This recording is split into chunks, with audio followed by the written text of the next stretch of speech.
জেনারেলকে জিজ্ঞেস করেছি যে স্যার কেন আমাকে জানতে পারি, আপনারা তো অনেক সিনিয়র, হয়তো আপনারা জানেন, আমরা জানি না, যে আমি এতদিন পরে জানতে পারলাম। আমি শুনেছি কিছু কিছু ফজলুর তারপর সেরকম অল্প অল্প কথা আসছিল। প্রাণের ভয় আছে জেনে আমরা ইউনিফর্ম পড়েছি, we are supposed to take a bullet in the war zone, right?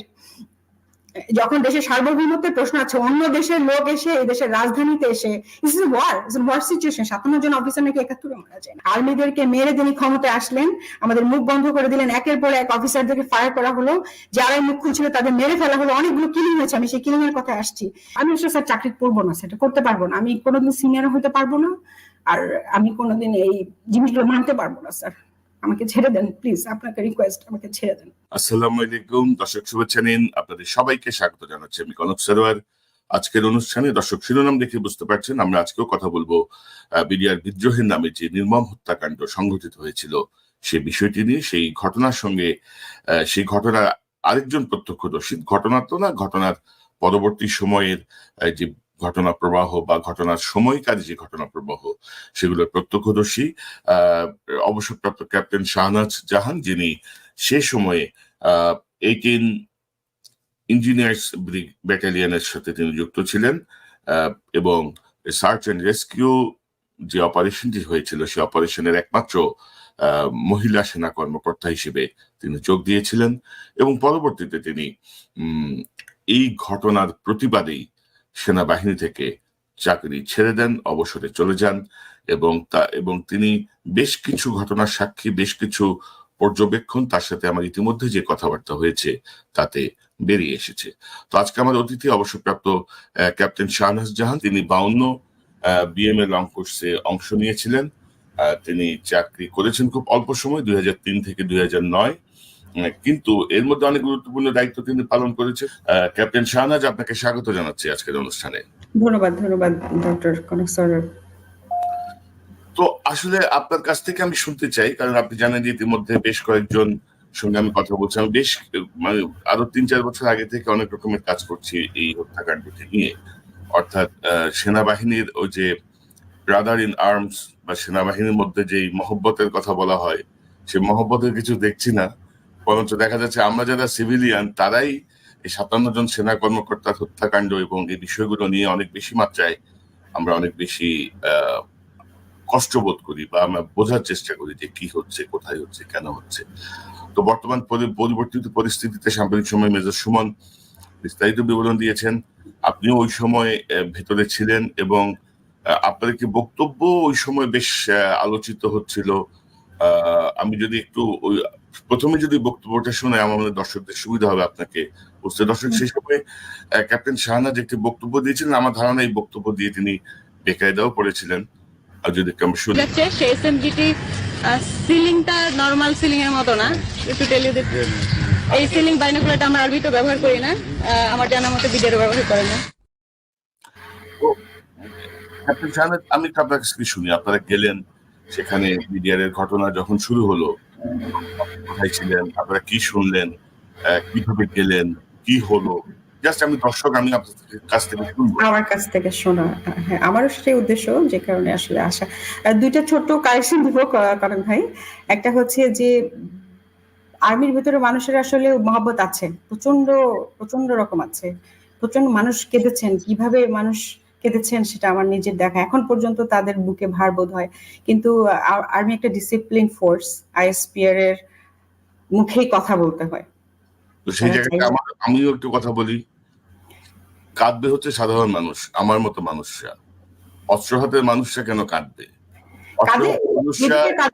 কথা বলেছি। এবং আপনি যদি দেখেন যে মেজর সুমনকে নিয়ে ইলেকট্রিক শক দিয়েছে তারা, মানে এইটাই বলছি আর কি, যে এই যে অধপতন, এই যে জায়গাটা, এটা কেন হচ্ছে রে ভাই? আমার 57 জন অফিসার মারা যাওয়ার পরে কনস্পিরেসিটা ক্লিয়ার, অলমোস্ট ক্লিয়ার, তারপরেও এরকম একটা ফ্যাসিস্ট গভর্নমেন্টকে আমি কেন সমর্থন দিয়ে রাখবো 15 বছর? ফিউ পিপল, মানে এটা আসলে আমি একটু পরে আসছি, আমার রিসার্চ বলছে ফিউ পিপল, কারণ আমার কোর্সমেটদের সাথে এখনো কথা হয়, দেখা হয়, তাদের তো মানে পালসও জানি। হ্যাঁ, আমার মনে হয় না ফিউ, এবং এমনকি এখন পর্যন্ত পুরো জিনিসটা সবাই জানে না, এখনো কিন্তু পিলখানার হত্যাকাণ্ড নিয়ে তারা পড়ছে, শুনছে। এই কারণে আমার আশা যে মেজর সুমন স্যার যে কথাগুলো বললেন তাকে যোগ করার এবং সাপোর্ট করার মতন আমারও কিছু কথা আছে, সেই কথাগুলো আজকে আমার বলার সময় হয়েছে, সুযোগ হয়েছে, সেজন্য বলতে আসি।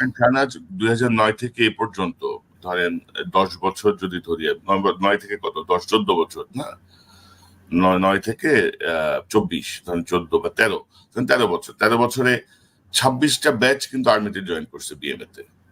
এই 26টা ব্যাচের কাছে অলমোস্ট এই ইতিহাস কিন্তু অজানা। এই 26টা ব্যাচ কিন্তু আপনাদের মতো ওই ফিলিংসটা তাদের কাজ করবে না, মানে তারা বুঝবেও না অনেক কিছু যে কেন হয়েছিল, কি হয়েছিল। তো আপনি শুরু করেন, আমি আপনার কথা শুনি। ধন্যবাদ।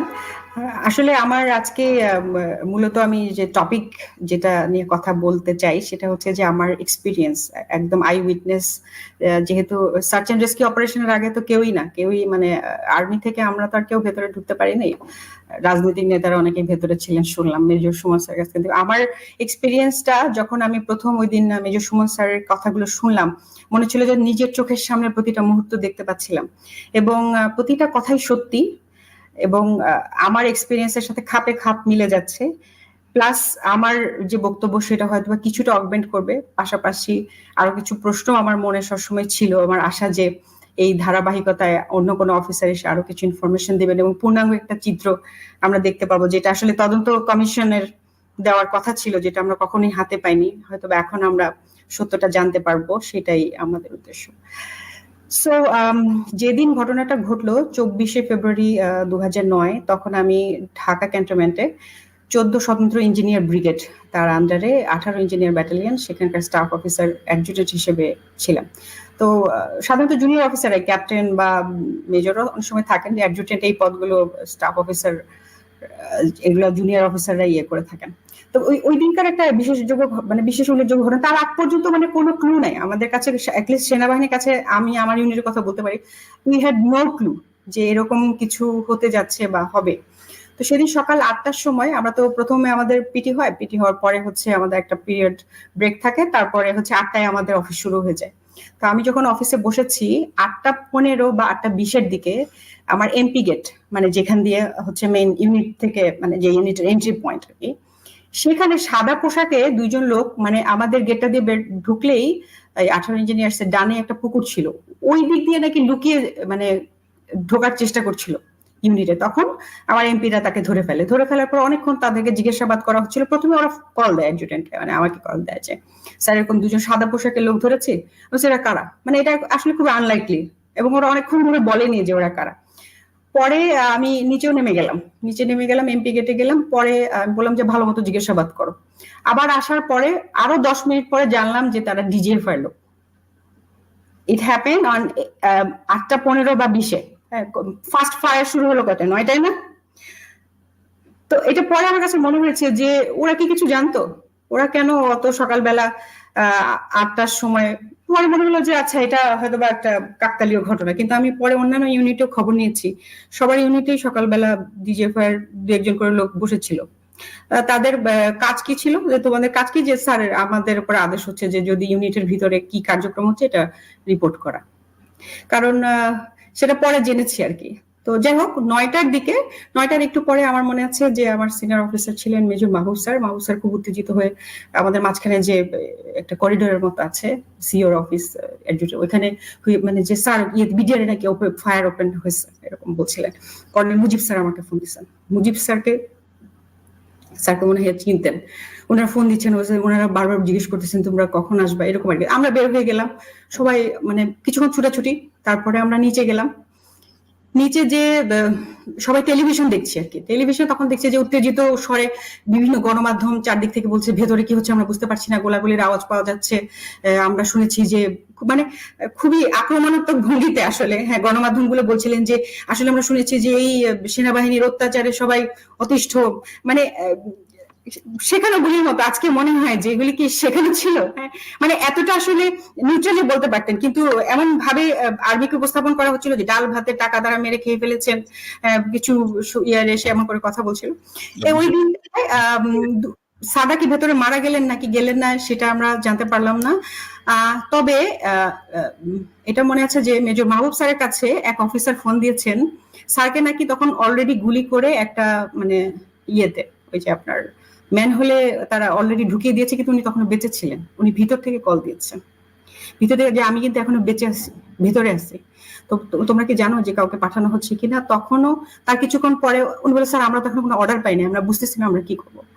তখনও উনি বেঁচে ছিলেন, তারপরে আর ওনার হদিশ পাওয়া যায়নি। পরে তো রাতের বেলা ওই যে কামরাঙ্গীর চর দিয়ে ওনাদের বডিগুলো বের হলো, যেগুলো সকালবেলা গুলি করে ওনারা ম্যান হলে ইয়ে করলেন। আরেকটা জিনিস আমার মনে আছে, আমাদের সিও কমান্ডিং অফিসার আগের যিনি মেহেদি স্যার আবার 7 দিন আগেই, মানে ঘটনার জাস্ট এই 7 দিন আগে ওনার পোস্টিং হয় বিডিআর পিলখানা হেডকোয়ার্টার। স্যার কেমন কেমন করে ছুটে বের হয়ে এসেছেন। স্যার এসে আমাদের ইউনিটে আসলেন, হাঁপাচ্ছিলেন।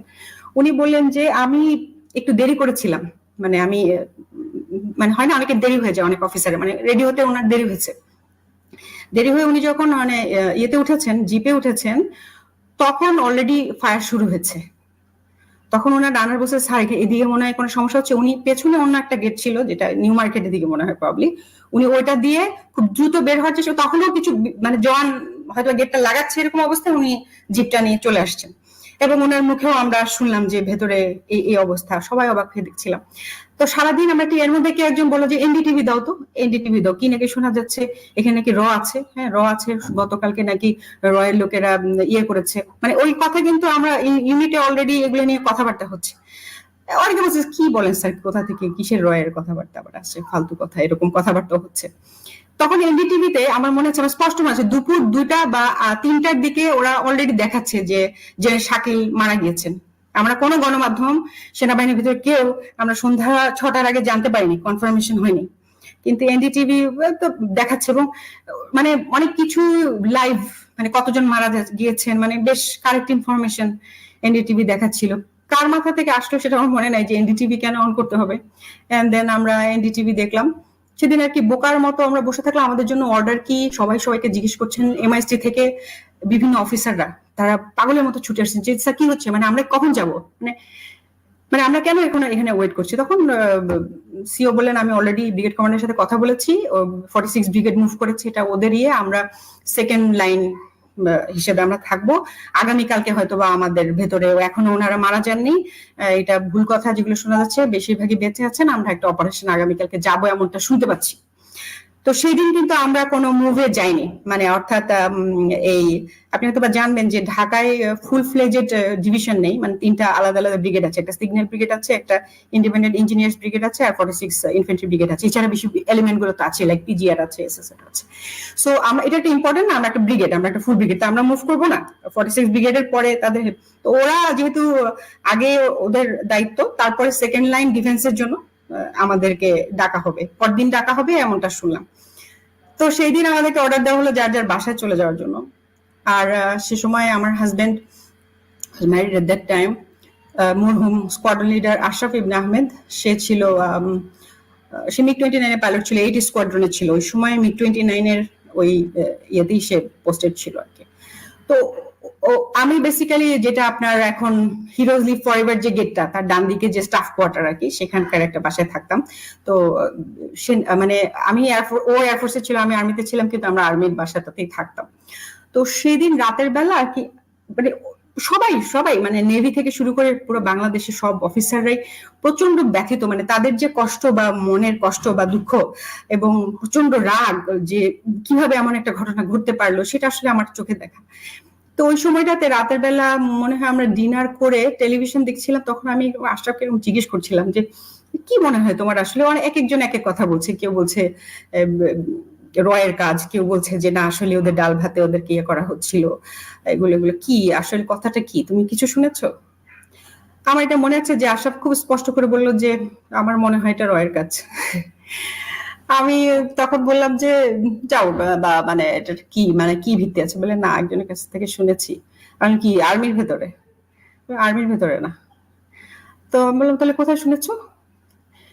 তো উনি একজন আত্মীয়ের নাম বললেন, সেটা আসলে ওনার এখনো ওনার সেফটি রক্ষার্থে আমি বলছি না, মানে উনি একজন সিভিলিয়ান এবং খুব ভালো প্রোগ্রামার, কম্পিউটার প্রোগ্রামার। উনি নাকি ওই দিন আশরাফকে ফোন দিয়েছে দুপুরের দিকে, ফোন করে বলেছে যে যে ভাই আমি তো মানে মানে আমার মানে এটা মানে তাকে এটা শেয়ার করেছে, সেটা হলো যে সেই সময় নাকি ডিজিএফআই বেশ কিছু কম্পিউটার অপারেটর বা প্রোগ্রামারদেরকে হায়ার করেছিল এবং তারা একটা অপারেশন রুমে ছিল। মানে প্রথম যখন ফার্স্ট কিলিংটা হয়ে যায় সকাল 8টা 9 11টার মধ্যেই মানে বেশিরভাগ লোক মারা যায়, এরপর অনেকে অনেক জায়গায় ছড়িয়ে যায় এবং এটা ওরা আগে থেকেই জানতো যে এরা তো বিভিন্ন কোর্স ক্যাডার করা অফিসার না, কমান্ডো অফিসার আছে, হ্যাঁ, কেউ কারো বাসায় লুকিয়েছিলেন, কেউ নাকি আমরা শুনেছি যে কবরস্থানের মধ্যে মাটি খুঁড়ে বসে নিজের যান বাঁচানোর চেষ্টা করছে, বিভিন্ন লুকিয়েছিলেন। এন্ড দে নিউ যে এখানে একটা লোককেও স্পেয়ার করা যাবে না, মানে সবাইকে মারতে হবে। তো সেটার জন্য ওনারা নিশ্চয়ই যে জায়গা থেকে ফোন করবেন হেল্প চাইবেন, দ্যাটস ফর শিওর। তো ওনারা যখন কল করছেন ওই কল নাম ইয়েটা ধরে তাদের জিআর বের করে দেওয়া ছিল এই প্রোগ্রামারদের কাজ। কিভাবে কি টেকনোলজি আমি জানি না, হ্যাঁ, কিন্তু আমি মনে করি না যে আশরাফ আমাকে মিথ্যা বলেছিল। এন্ড এবং তখন বললাম যে ওনারা কি মানে দেখেছেন যে কে ওনাদেরকে বলছে না, ওরা একটা ভয়েস শুনতে পেয়েছে শুধু, ওরা নাকি সবাই একসাথে বসেছিল, ওরা মানে মানে যেই লোকটার একটা ইয়ে দেওয়া হচ্ছিল তখন মানে যে লোকটার মানে নাম বলা হচ্ছিল যে বা এর নাম্বার থেকে বা এই কল থেকে একটা ইনফরমেশন থেকে দিচ্ছিল, ওনারা জিআর বের করে দিচ্ছিলেন, তখন ওই সবগুলো জমান গিয়ে ঠিক ওই পয়েন্ট থেকে ওই লোকটাকে বের করে তাকে মারছিল। এরকম বর্ণনা পরবর্তীতেও আমি পরদিন যখন আমি সার্চ অ্যান্ড রেস্কিউ অপারেশনে যাই, যেহেতু আমি জিনিসটা 24 তারিখ রাতে শুনেছি, আমি নিজে পার্সোনালি ইনভেস্টিগেট করি, যেহেতু আমি শুনেছি মানে আসলে তখন কোনো কিছু যে এখন যেমন একটা অবস্থা গেল না কিছুদিন আগে, এটা গুজব তো এটা রাইট, তখন আমাদের অবস্থা তাই ছিল যে এটা বলেছে কিন্তু আসলে কি সত্যি নাকি আমাদেরকে বিভ্রান্ত করার জন্য বলেছে, এরকমটাও মনে হচ্ছিল। যে যাই হোক, ওই দিনকার রাতের ঘর এই ঘটনাটা খুব ইম্পর্টেন্ট আমার জন্য, যে আশা ওই কথাটা আমাকে বললো এবং সিরিয়াসলি বললো, এবং যে রিলেটিভটার নাম সে আমাকে বললো সে মিথ্যা কথা বলার লোকরা বা কথা না আর কি। এন্ড দেন পরদিন ছিল 26 তারিখ সকালবেলা আমাদের জানানো হলো যে আমরা অপারেশনে যাচ্ছি। কি অপারেশন? এখনো বিভিন্ন জায়গায় পরিবারগুলো আটকা পড়ে আছেন, তাদেরকে আমাদের বাঁচাতে যেতে হবে। সো ইয়ারা আগেই আছেন, আমাদের প্রথম কাজ হবে আবাহনী মাঠে যাওয়া। আমরা এখান থেকে বিভিন্ন বাসে, লরিতে এবং জিপে করে আমাদের অলমোস্ট ফুল ব্যাটালিয়ন মানে যারা ওখানে প্রেজেন্ট ছিল তারা যাবেন, এবং ওখান থেকে মানে বিভিন্ন টিম গুলা ভাগ হয়ে কেমন করে অপারেশন করবেন সেরকম একটা ব্রিফও আমি পেলাম। আমার স্পষ্ট মনে আছে যে একটা সাদা কাগজে মেজর মাহবুব স্যার ছবি আঁকলেন যে স্যারের সাথে আমার যে টিমটা আমি যেভাবে কাজ করবো আর কি, সেটা হচ্ছে যে আমরা ঢুকে কোথ বা যেটা আর কি অস্ত্র যেখানে থাকে অস্ত্রাগার সেটার কন্ট্রোল নিব, সেখানে অ্যামিনিশন ডাম থাকবে সেটার কন্ট্রোল নিব। আমাদের বেসিক্যালি এতটুকুই কাজ, এই ডানে কতটুকু রাস্তায় কতটুকু যেতে হবে, এর মধ্যে কেউ গুলি করলে কি করতে হবে। তো প্রথমে আমাদের প্রশ্ন আসলো যে সবার তো জ্যাকেট লাগবে, বুলেট প্রুফ জ্যাকেট লাগবে। তো ইঞ্জিনিয়ার্স ইউনিট গুলাতে আসলে এই ধরনের অবস্থার জন্য তো সেনাবাহিনী ঠিক প্রস্তুত থাকে না। আমাদের তো ফিল্ড ওয়ার্কের জন্য মানে এমনই একটা অ্যাবনর্মাল ঘটনা, এমন একটা আকাশ থেকে পড়া অদ্ভুত ঘটনা, আমাদের কাছে বুলেট প্রুফ জ্যাকেটও ছিল না। সেই জ্যাকেট অন্য ইয়ে থেকে আনানো হয়েছিল, ময়মনসিংহ থেকে মনে হয় দুপুর নাগাদ একটা ইউনিট থেকে খুব জরুরি ভিত্তিতে আনানো হয়েছিল। শুধু আমরা যারা অফিসার, যারা মানে রিয়েলি ভেতরে ঢুকবো তাদেরকে একটা করে বরাদ্দ দেওয়া হলো। সিও পড়লেন, সাদা পড়লেন, আমি পড়লাম। তো সেখানে প্রথমে আমাদেরকে এটা মনে আছে যে ব্রিগেডিয়ার ওয়াহিদ স্যার, কথার মাঝখানে আসলে একটু ব্যাক কথা বলি, এটা একটা আশ্চর্য কথা, আমি পরে এর জন্য বলে রাখছি যে আমাদের যতটুকু আমি জানি যে সিগন্যালস এর ব্রিগেড কমান্ডার এবং আমাদের যে ব্রিগেড কমান্ডার দুজনই কিন্তু নতুন পোস্টেড ছিলেন। মানে এই ঘটনাগুলো একটু আশ্চর্য না, সবাই নতুন পোস্টিং। আমাদের যে সিও মেহেদি স্যার কোনো কথা নেই বার্তা নেই, এইভাবে সিওদের পোস্টিং হয় না। একদম 7 দিন আগে মানে আমরা কোনো টাইম পেলাম না, একদিনের মাঝখানে ব্রিগেডের পোস্টিং হয়ে চলে গেল। মানে এরকম অনেকগুলা পোস্টিং আমরা দেখেছি। তো এবং ওয়াহিদ স্যারকে আমার মনে হয়নি যে হি ইজ রিয়েলি মানে ইন পেইন, মানে ওনার ইয়ে ছিল, ওনার কোর্সমেটও ভেতরে ছিল, কিন্তু আমাদের তো জুনিয়র, আমাদের তো কোনো কোর্সমেট নাই, কিন্তু আমরা যেভাবে কান্না করছি, চিৎকার করছি, রেগে যাচ্ছি যে আমরা কেন এখনো ভেতরে ঢুকিনি, এটা আমি আমাদের দেখিনি। আমি জানি না তার কারণ কি, কিন্তু উনি আমাদেরকে ডাকলেন, সবাইকে আমরা সবাই ফল ইন করলাম। তুমি প্রথমে বললেন যে আল্লাহ যা করেন ভালোর জন্য করেন। তোমার এটা স্পষ্ট মনে আছে, আমার বলতে হবে, আসলে সত্যি কথা একটা না একটা পর সময় বলতেই হয়। এটা আমাদেরকে খুবই কষ্ট দিল, যেটা কেমন কথা, এটা ভালো হয়েছে, যেটা হয়েছে সেটা ভালো হয়েছে। হয়তো আমি কিছু মিন করতে চাইছেন কিনা জানি না, কিন্তু আমরা ওই এবং তোমরা ধৈর্য ধরো, তোমরা শান্ত হয়ে, এত বেশি উত্তেজিত হওয়ার কিছু নাই। এমআইএসটি অফিসার তোমাদেরকে কে আসতে বলেছে? তোমরা কেন আসছো? তোমাদের তো এখানে অ্যাটাচমেন্ট না, তোমরা কেন না স্যার আমরা আসছি, আমাদের এখন পড়াশোনা করার দরকার নেই, আমরা এখন ইয়েদেরকে ভাই বাচ্চাদের বাঁচাতে যেতে হবে। এটা কিসের আবার কিসের আবার বিদ্রোহ, কি কথাই বলো? তেমন কতগুলো জিনিসপত্র হলো আর কি। তারপরে ফাইনালি আমরা বাসে এবং করে আবাহনী বাসে গেলাম। এই ভদ্রলোক এখন কোথায়? ওই ওয়াহিদ সাহেব কোথায়? আমি আসলে জানি না। আমি গত 15 বছর ঠিক কোনো কি এক অভিমান বা কি এক কষ্টে আমি জানি না, আমি কোনো খবরই নেইনি যে কে কোথায় আছেন। কারো পেছনে লাগতে যাইনি, কোনো কিছু করতে যাইনি, কারণ আমাদের এটা ছিল যে আমরা হেরে গেছি, আমরা কাউকে বাঁচাতে পারি নাই, সবাই মারা গেছেন অ্যাবসলিউটলি। ধরে যারা বাঁচার কথা ছিল, যারা ট্যাঙ্কির নিচে চলে গেছেন, তাদেরকে ধরে মারতে হলো। ফেলিয়ারের তো একটা সীমা থাকা দরকার। এটা failure absolutely, in fact they died in our custody. The truth is, আমরা কর্ডন করেছিলাম, ভেতরে কিলিং হলো, আমাদেরকে ভুল ইনফরমেশন দেওয়া হলো যে আদেশের জন্য অপেক্ষা করো। কোন সিভিলিয়ান আশেপাশে থাকা, আমার কাছে তাই মনে হয়েছে। লাস্ট টাইম মনে হচ্ছে যে sir they died in our custody. আমরা চারদিকে 2 কিলোমিটার দূরে যে বললেন সুমন স্যার, তাদেরকে অর্ডার দেওয়া হলো যে 2 কিলোমিটার দূরে তোমরা চারদিকে কর্ডন করে রাখো। সমস্ত সিভিলিয়ানদেরকে ওখান থেকে সরিয়ে ফেলা হলো। কেউ ভিডিও করবে, ছবি করবে, তার কোনো উপায় থাকলো না। এই লোকগুলো অসহায়ের মতো মারা পড়লো।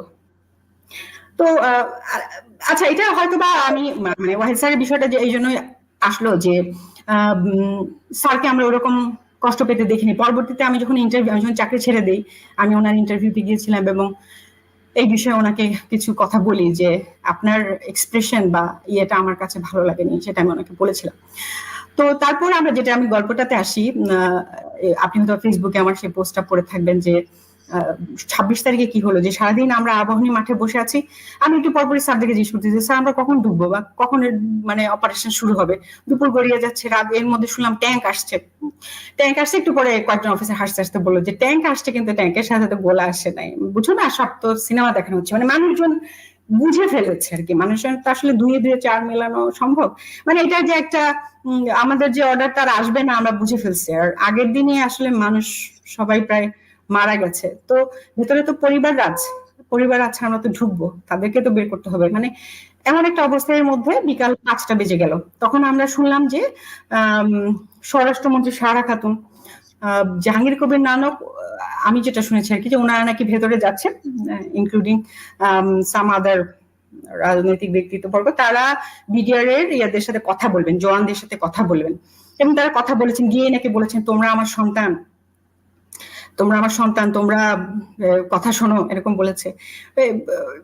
এরকম কথা বলে আমরা শুনছি। আমাদের এই সময় প্রশ্ন ছিল যে আমরা কি তাহলে আপনার সন্তান না? এভাবে সেনাবাহিনী যে অফিসার, আমরাও তো আপনার সন্তান, স্বরাষ্ট্রমন্ত্রী সবাই সন্তান, যদি উনি ওইভাবে বলতে চান। এরকম নাকি উনি বলেছেন, এবং এটা একটা পলিটিক্যাল সলভের দিকে যাচ্ছে। So we are not suppose two and allowed to enter.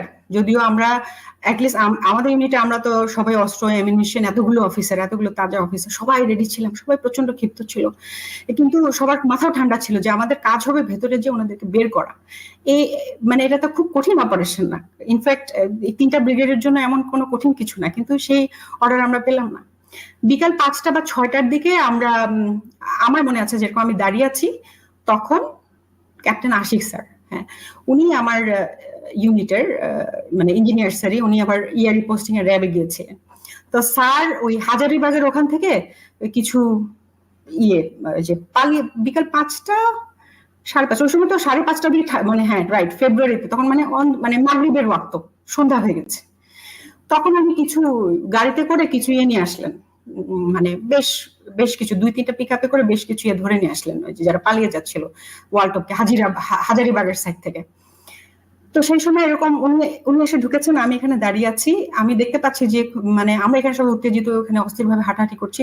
2জন senior officer 2টা কেমিস্টুলে এই আমাদের সামনেই চুপ করে বসে নিয়ে গল্প করছেন, খুবই কাম, ওনারা খুবই শান্ত, ওনার সিনিয়র কেউ হবে। আমি তো অনেক জুনিয়র একটা অফিসার, আমি তো ওনাকে চিনি না ওনাদেরকে। তো আমি পাশে আরেকজন সিনিয়র স্যারকে বললাম, প্রবাবলি সালে স্যারকে জিজ্ঞেস করেছিলাম যে স্যার আপনি কি জানেন যে এই 2জন অফিসার কারা? উনি বললেন যে উনি হচ্ছে ডিজি ডিজিএফআই, উনি হচ্ছেন ডিজি এনএসআই। মানে দ্যাটস হাউ আই নো যে কেন আমি ওনাদের তো চিনি না, 1 নম্বর। আর 2 নম্বর হচ্ছে যে সেটা অন্ধকার ছিল, তো ওনারা তো সিনিয়র অফিসার নিশ্চয়ই ওনারা ছিলেন, আমাদের বড় কথা। তো তখন যাকে ডিজিএফআই বলছিলেন ওই স্যার উঠে আসলেন, উঠে এসে খুব আশিক স্যারকে বকা দিলেন যে তোমাকে কে বলছে এদেরকে ধরে নিয়ে আসতে, তোমার অর্ডার ছিল যে তুমি ওদের ধরে নিয়ে আসছো? আশিক স্যার লাইক এটা অর্ডারের কি আছে, এরা পালিয়ে যাচ্ছে স্যার। আমরা তখন জানতাম না যে ওই যে নাটকীয় ভাবে বৈদ্যুতিক কানেকশন তখন খুলে দেওয়া হয়। হ্যাঁ, বেসিক্যালি তাদের কি কথা হয় রাজনৈতিক ব্যক্তিদের যে তোমরা পালিয়ে যাবে, তোমাদের পালিয়ে যাওয়ার ফ্রি অ্যাক্সেস দেওয়া হবে, right? You just get out of, মানে ওরা বললেও প্রবলেম কথাবার্তা। তো ওদেরকে তখন ওই গেট খুলে দেওয়া হয়েছিল, অন্ধকার করে দেওয়া হয়েছিল, ওরা পালিয়ে যাচ্ছিল। সেই সময় স্যার না বুঝেই ধরে নিয়ে আসছে। তো ধরে নিয়ে আসছেন, এখন ওটা একটা, এবং এদের মধ্যে কিন্তু কিলারও থাকতে পারে, মানে এরা কিন্তু আই উইটনেস ছিল, এটা আমার মনে আছে। তখন আমাকে মানে কি করা হবে বোঝা যাচ্ছিল না। শেষে আমার সিইও ছিলেন না, অন্য একজন অফিসার, আমার সিনিয়র অফিসার, সেটা এখন ঠিক মনে পড়ছে না, মানে স্যার, মানে আমি জানতে পারলাম যেটা আমাদের উপরে দায়িত্ব দেওয়া হয়েছে কি যে আশিক স্যারের কাছ থেকে ওই এগুলোকে, বন্দিগুলোকে, মানে এদেরকে, প্রিজনারদেরকে বুঝে নিয়ে তাদের ব্যাগগুলো চেক করে ওখানে মানে কোনো মেটাল টাইপের কিছু আছে কিনা, কারণ যদি মেটাল টাইপের ওগুলো দিতে যে পরে নাইফ বানাতে পারে বা ওইরকম জিনিস ছাড়া ওইটা চেক করে করে ওদের ব্যাগগুলো দিয়ে ওদেরকে একটা পুলিশের ভ্যান আনা হলো, নীল কালারের ওই যে বড় যে পুলিশের বাসগুলোর মতো, ওই বাসে ওদেরকে তুলে দেওয়া হবে। অনেক মানে অনেক নামীকে আমার মনে আছে যে 25-30 জন তো হবে। তো এরকম আমার রানার ছিল আনোয়ার, ওদেরকে আমি লাইন ধরে দাঁড় করালাম। তো তখন আমরা ক্ষিপ্ত, মানে আমরা কার উপরে রাগ ঝাড়বো। এক স্যার এরকম বলছিলেন যে তোদেরকে মেরে ফেলবো, তোরা আমার ভাইকে মারছিস, এরকমও বলেছে। ওইখানকার কিছু হবে, বাকি ওদেরকে সরে নিয়েছে, এই তুমি সরে আসো, তোমার মাথা গরম হয়ে গেছে, সবার হাতে এখন অ্যামুনিশন। তো আমি কাছে থেকে একজনকে জিজ্ঞেস করেছিলাম যে তোমরা কি আসলে মারছো স্যারদেরকে? তো সে আমার দিকে ঠান্ডা চোখে তাকায় বললো, স্যার আমরা কেউ কেউ নিজে মারছি, কেউ কেউ আমরা মারি নাই, আমাদেরকে বলছে যে এরকম সেরকম শুনছি। তা বললাম তোমরা ডেড বডি গুলো দেখছো, ভেতরে কতগুলো ডেড বডি আছে? বলছে স্যার অনেক লাশ স্যার। মানে ওর কথা শুনে আমার মনে হচ্ছিল না যে ও ওরকম ক্ষিপ্ত বা ওরকম একটা বিদ্রোহী বা ওকে ঘৃণা করে। মানে ব্যাপারটা হলো সে একটা পরিস্থিতির শিকার আর কি, অনেকে করছে স্যার, অনেকে করে নাই। বডি আমাদেরকে যেখানে যেখানে ওদেরকে সরাতে বলছে তোমরা বডিগুলো করে, স্যার আছে স্যার, রুমে রুমে আছে, রুমে রুমে রাখা আছে। মানে মানে ওরা সবাই একটা ভাব দিচ্ছিল যে আমরা জানি না যে মানে কি আমাদেরকে অর্ডার দিচ্ছিল, সবার তো মুখ ঢাকা ছিল, আমাদেরকে যেরকম বলছে আমরা করছি স্যার, এরকম একটা ব্যাপার ছিল। তো হাইবার আমি একটু দূরে বসেছিলাম, ক্যাম্প স্টুলে বসেছিলাম, আনোয়ার বেসিক্যালি ওদের ব্যাগটা চেক করছিল, দূর থেকে দেখাচ্ছিল। তো ওদের ওই একটা দুটো আমি গিয়ে দেখেছি, একটু লাইটও একটু কম ছিল। তো আমি দেখলাম যে অনেক শাড়ি, সবার ব্যাগের মধ্যে শাড়ি, 4-5টা করে। ট্রাস্ট মি, মানে হচ্ছে কি তখন আমাদের ব্রেন এমনই উত্তেজিত ছিল, ওগুলা যে ওরা লুট করে নিয়ে যাচ্ছে এটা আমার মাথায় নাই। তো আমি বললাম তোমার ব্যাগে এতগুলো শাড়ি কেন? সে বলে স্যার আমি এই ওয়াইফের জন্য নিয়ে যাচ্ছিলাম, মানে ছুটির জন্য, আমার ছুটির দিন নেওয়ার কথা ছিল, এখন যখন পালাইছি তখন ওগুলো নিয়ে বেরোইছি। তো প্রায় সবারই হাতে, এবং কয়েকটা জুয়েলারিও ছিল। জুয়েলারি খুব বেশি ছিল না, খুবই কম ছিল আমার যতটুকু মনে আছে। এবং আমি ইয়ে বলতেছিল যে মানে কি করবো স্যার এগুলো, আমি সব একসাথে করো, করে তাড়াতাড়ি ওদেরকে উঠাও। তো ওই জিনিসগুলা ওই ব্যাগের মধ্যে করে আনোয়ারকে আমি বললাম যে স্যার এগুলো কি করবো, আমরা ওখানে ফেলো, আগে এদেরকে উঠাও, এখন আমার সময় নেই, সন্ধ্যাও হয়ে যাচ্ছে, আমরা এখনো বুঝতে পারছি না যে কি হবে, আবার যদি তাও না হয় সেক্ষেত্রে আমাদের ব্যাক করতে হবে যার ইয়েতে ইউনিটে। তো ওদেরকে আমরা তুলে দিলাম। তো ওই কথাটা আমি লিখলাম যে ওই দিন যে গণভবনে আমাদের এক্স মিনিস্টার শেখ হাসিনার শাড়ি মানুষজন নিয়ে যাচ্ছিল, যে মানুষেরা আমাদেরকে বলেছিল যে না এদের ওরা মিডিয়ার মানুষ ভাই ভাই, তারপরে এরা আসলে জালিমিয়া করেছে, তারাই কিন্তু এই হত্যার প্রতিশোধ তারাই নিল। আলটিমেটলি তাই হলো না, 15 বছর পরে মানুষের হাতে ওনার সকল আসলে সময় দেখেন, আপনি খেয়াল করে দেখেন কেমন করে প্রতিশোধটা নেয়। এই শাড়ি নিয়ে সবাই ছবি দিল, সেই শাড়িগুলো দেখে আমি আর কি ইমোশনাল একটা পোস্ট দিয়েছিলাম যে সময় কেমন করে ফেরত আসে। আমার সেই শাড়িগুলির কথা মনে পড়লো যে এইভাবে ঠিক বিডিআরের শাড়িগুলো নিয়ে গেছে, উনি আমাদের না করলেন, আমরা যেতে পারলাম না, ভাবিদের বাঁচাতে পারলাম না। হ্যাঁ, আর আজকে ওনার নিজের শাড়ি মানুষজন নিয়ে যাচ্ছে, জিনিসটা খুবই খারাপ হয়েছে, এটা ইয়ে করার মতো না। কিন্তু ওই যে অ্যাজ আই সেড যে হিস্ট্রি আমাদের মনের মতো নরম না, সে খুবই কঠিন। এন্ড ওই দিন রাতে আর আমরা ঢুকতে পারলাম না, অনেক মহড়া হলো, ট্যাঙ্ক আসলো, আমরা ছিলাম প্রেজেন্ট, কিছুই হলো না, সবকিছুই আসলে ভেতরে আগে থেকে প্রি প্ল্যান, ভিতরে সবকিছু হচ্ছিল যেগুলো আমরা পরে জেনেছি। তারপর দিন ওই দিন রাতের বেলা আমাদের যখন মানে ডিউটি ডিস্ট্রিবিউশন করা হয় আর কি, কমান্ডিং অফিসার কর্নেল মাহফুজ ছিলেন, তা আমাকে প্রথম ডিউটি দেওয়া হলো যে ভাবিরা যারা বের হবেন বা বের হয়েছেন ওই দিন সন্ধ্যা থেকে তো মনে হয় ওনারা বের হতে শুরু করলেন, ওনাদেরকে আর কি রিহ্যাবিলিটেশন মানে ওনাদেরকে সঠিক জায়গায় নিয়ে যাওয়া, ওনাদেরকে সান্ত্বনা দেওয়া, এই ডিউটি। তা আমি বললাম স্যার এই ডিউটি করবো না স্যার, মানুষকে আমরা মরতে দিলাম, এইটা সবাই বলেছে, আমি আজকে না, সমস্ত অফিসার বলছে স্যার নিজের চোখে নিজেরা বাইরে দাঁড়িয়ে থেকে নিজের ভাইকে মরতে দিলাম, এখন আমি তাকে সান্ত্বনা দিতে যাব, এই কাজ করতে পারবো না স্যার, অন্য কাজ থাকলে দেন, আমি করবো না, আমি মহিলা দেখে করতে যাব। তো আমি বলে তাহলে কি আছে, ওই যে সার্চ এন্ড রেস্কিউ টিম যাচ্ছে একটা, ওইটাতে যাও, ওইটাতে তোমার ওই 46 ব্রিগেড মেয়ে করবে, আমাদের কিছু কম্পোনেন্ট দেওয়া হবে, তাহলে তুমি মাহবুব আর কয়েকটা সৈনিক এটাতে যাও। স্যার আগে গেছেন সকালবেলা, তো পরদিন সকালবেলা স্যার আগে স্যারের অ্যাডভান্স টিম নিয়ে চলে গেছেন, আমি কি কারণে পরে গেছে আমার মনে নাই। তা আমি প্রথম গেলাম, ভেতরে ঢুকলাম, ঢুকার সময় একটা ঘটনা মনে আছে। ঢুকার আগে আমি দেখলাম ঠিক আমি পিক আপে যাচ্ছিলাম, মানে পেছনে আমাদের অস্ত্র সহ এবং এই কি বলে মাইন্ড সুইপিং এর আমাদের কিছু আছে, যন্ত্র আছে, সেগুলা কি মনে করে আমরা নিয়েছি। আমি সামনে বসা, সামনে একটা খুব ঝাঁ চকচকে কালো গাড়ি, মানে খুব দামি গাড়ি, ওইরকম গাড়ি দেখা যায় না, একটা গাড়ি আমার ঠিক সামনে যাচ্ছে আর কি, বড় বেশ মানে বড় একটা গাড়ি। তা আমি আমার গাড়িটা ঢোকার সময় এমপি কে জিজ্ঞেস করছি যে গাড়িটা গেল এটা কার গাড়ি, তো ওরা বললো যে এটা স্যার এফবিআই এর গাড়ি, এফবিআই আসছে। সো দ্যাটস হোয়াই নো যে এফবিআই অলসো এন্টার্ড, যদিও আমরা এফবিআই কাছ থেকে বা কোনো জায়গা থেকে এখন পর্যন্ত কোনো তদন্ত রিপোর্ট পরে কখনোই আর পাইনি, বাট এটা শেখ হাসিনা বলেছেন যে আমরা প্রয়োজনে এফবিআই কে নিয়ে আসবো এই আর মামলার করার জন্য আর কি, তদন্ত করার জন্য। সো দেখে মানে এটা আমার চোখের সামনে দেখা, এবং আমি একটু মানে আকৃষ্ট হতে, আমরা একটা মিলিটারি অফিসার, আমাদের এফবিআই সিআইএ সম্পর্কে অনেক সিনেমা দেখা থাকে, আমি একটু খেয়ালও করেছি যে ওনারা আসলে কি করছেন। ওনারা আসলে মনে হয় দুজন লোক, ওনার একটু ডানে বামে কি তাক দেখলেন, মানে খুব একটা অ্যাক্টিভ না কি, খুব অল্প সময় তারা ছিলেন, আমার মনে হয় ঘন্টা খানেক হবে না, একটা চক্কর দিয়ে ওনারা চলে যান। আচ্ছা, পরে ঢুকে আমি ব্যারাকে গেলাম, যেখানে আমাদের একটা ব্যারাকের মধ্যে 3 বা 4 তলায়, মানে বিজের সৈনিকদের ব্যারাকে স্যার বসে, এগুলো ইম্পর্টেন্ট, আমি কিছু ইনফরমেশন আপনাকে দিব। আমি তো আগেই শুনেছি যে আমার মাথায় একটা প্রি কনসেপ্ট ছিল যে এরকম হতেও পারে। তা আমি ওখানে মাহবুব স্যার বসে আছেন, তা আমি স্যারকে বলছি যে স্যার অর্ডার কি স্যার, বলেন, যেভাবে বলবেন সেভাবে করবো। তো স্যার মনে হলো যে আগে উনি তো আমার আগে আসছেন, উনি আগেই খোঁজ খবর পেয়েছেন, যাও দেখো কিছু খুঁজে পাও কিনা, এগুলা তো যেসব কথাবার্তা শুনছি বাইরের লোক আসছিল মনে হয় ভেতরে। আমি বাইরের লোক আসছিল মানে বুঝছে যে কারা নাকি কালকে রাত্রেবেলা ওরা ঢুকেছিল ওই সময় যখন কিলিংটা হয়, এরা নাকি কারা নাকি কালকে একটা গাড়ি দিয়ে এই বিকালের দিকে বের হয়ে যায় সন্ধ্যায়, মানে কি 26 তারিখ রাতে, মানে যেদিন আবরণের ঘটনা, হ্যাঁ ওই দিন ওরা বের হয়ে যায়, তারপরে কোথায় নাকি একটা প্লেন 2 ঘন্টা লেট করছে, এগুলা মানে বিডিআর সৈনিকরা বলা বলি করছে, একজন দুজন না, সেটাই ওই মুসলমান স্যার বলতেছে, শত শত লোক বলা বলি করছে, এমনই ওপেন সিক্রেট। তো এই জিনিস বলা যাবে না কেন, শত শত মানুষ বলা বলি করছে, তাদের চোখের সামনে ঘটনা ঘটেছে, তারপরে ওরা নাকি কোথায় চলে গেছে, দেরি হয়ে গেছে। তা বললাম তাহলে কি স্যার এরা কি, তাহলে কি মানে বিদ্রোহ না, এরা মানে নাই, বাইরে থেকে কেউ এসে মারছে?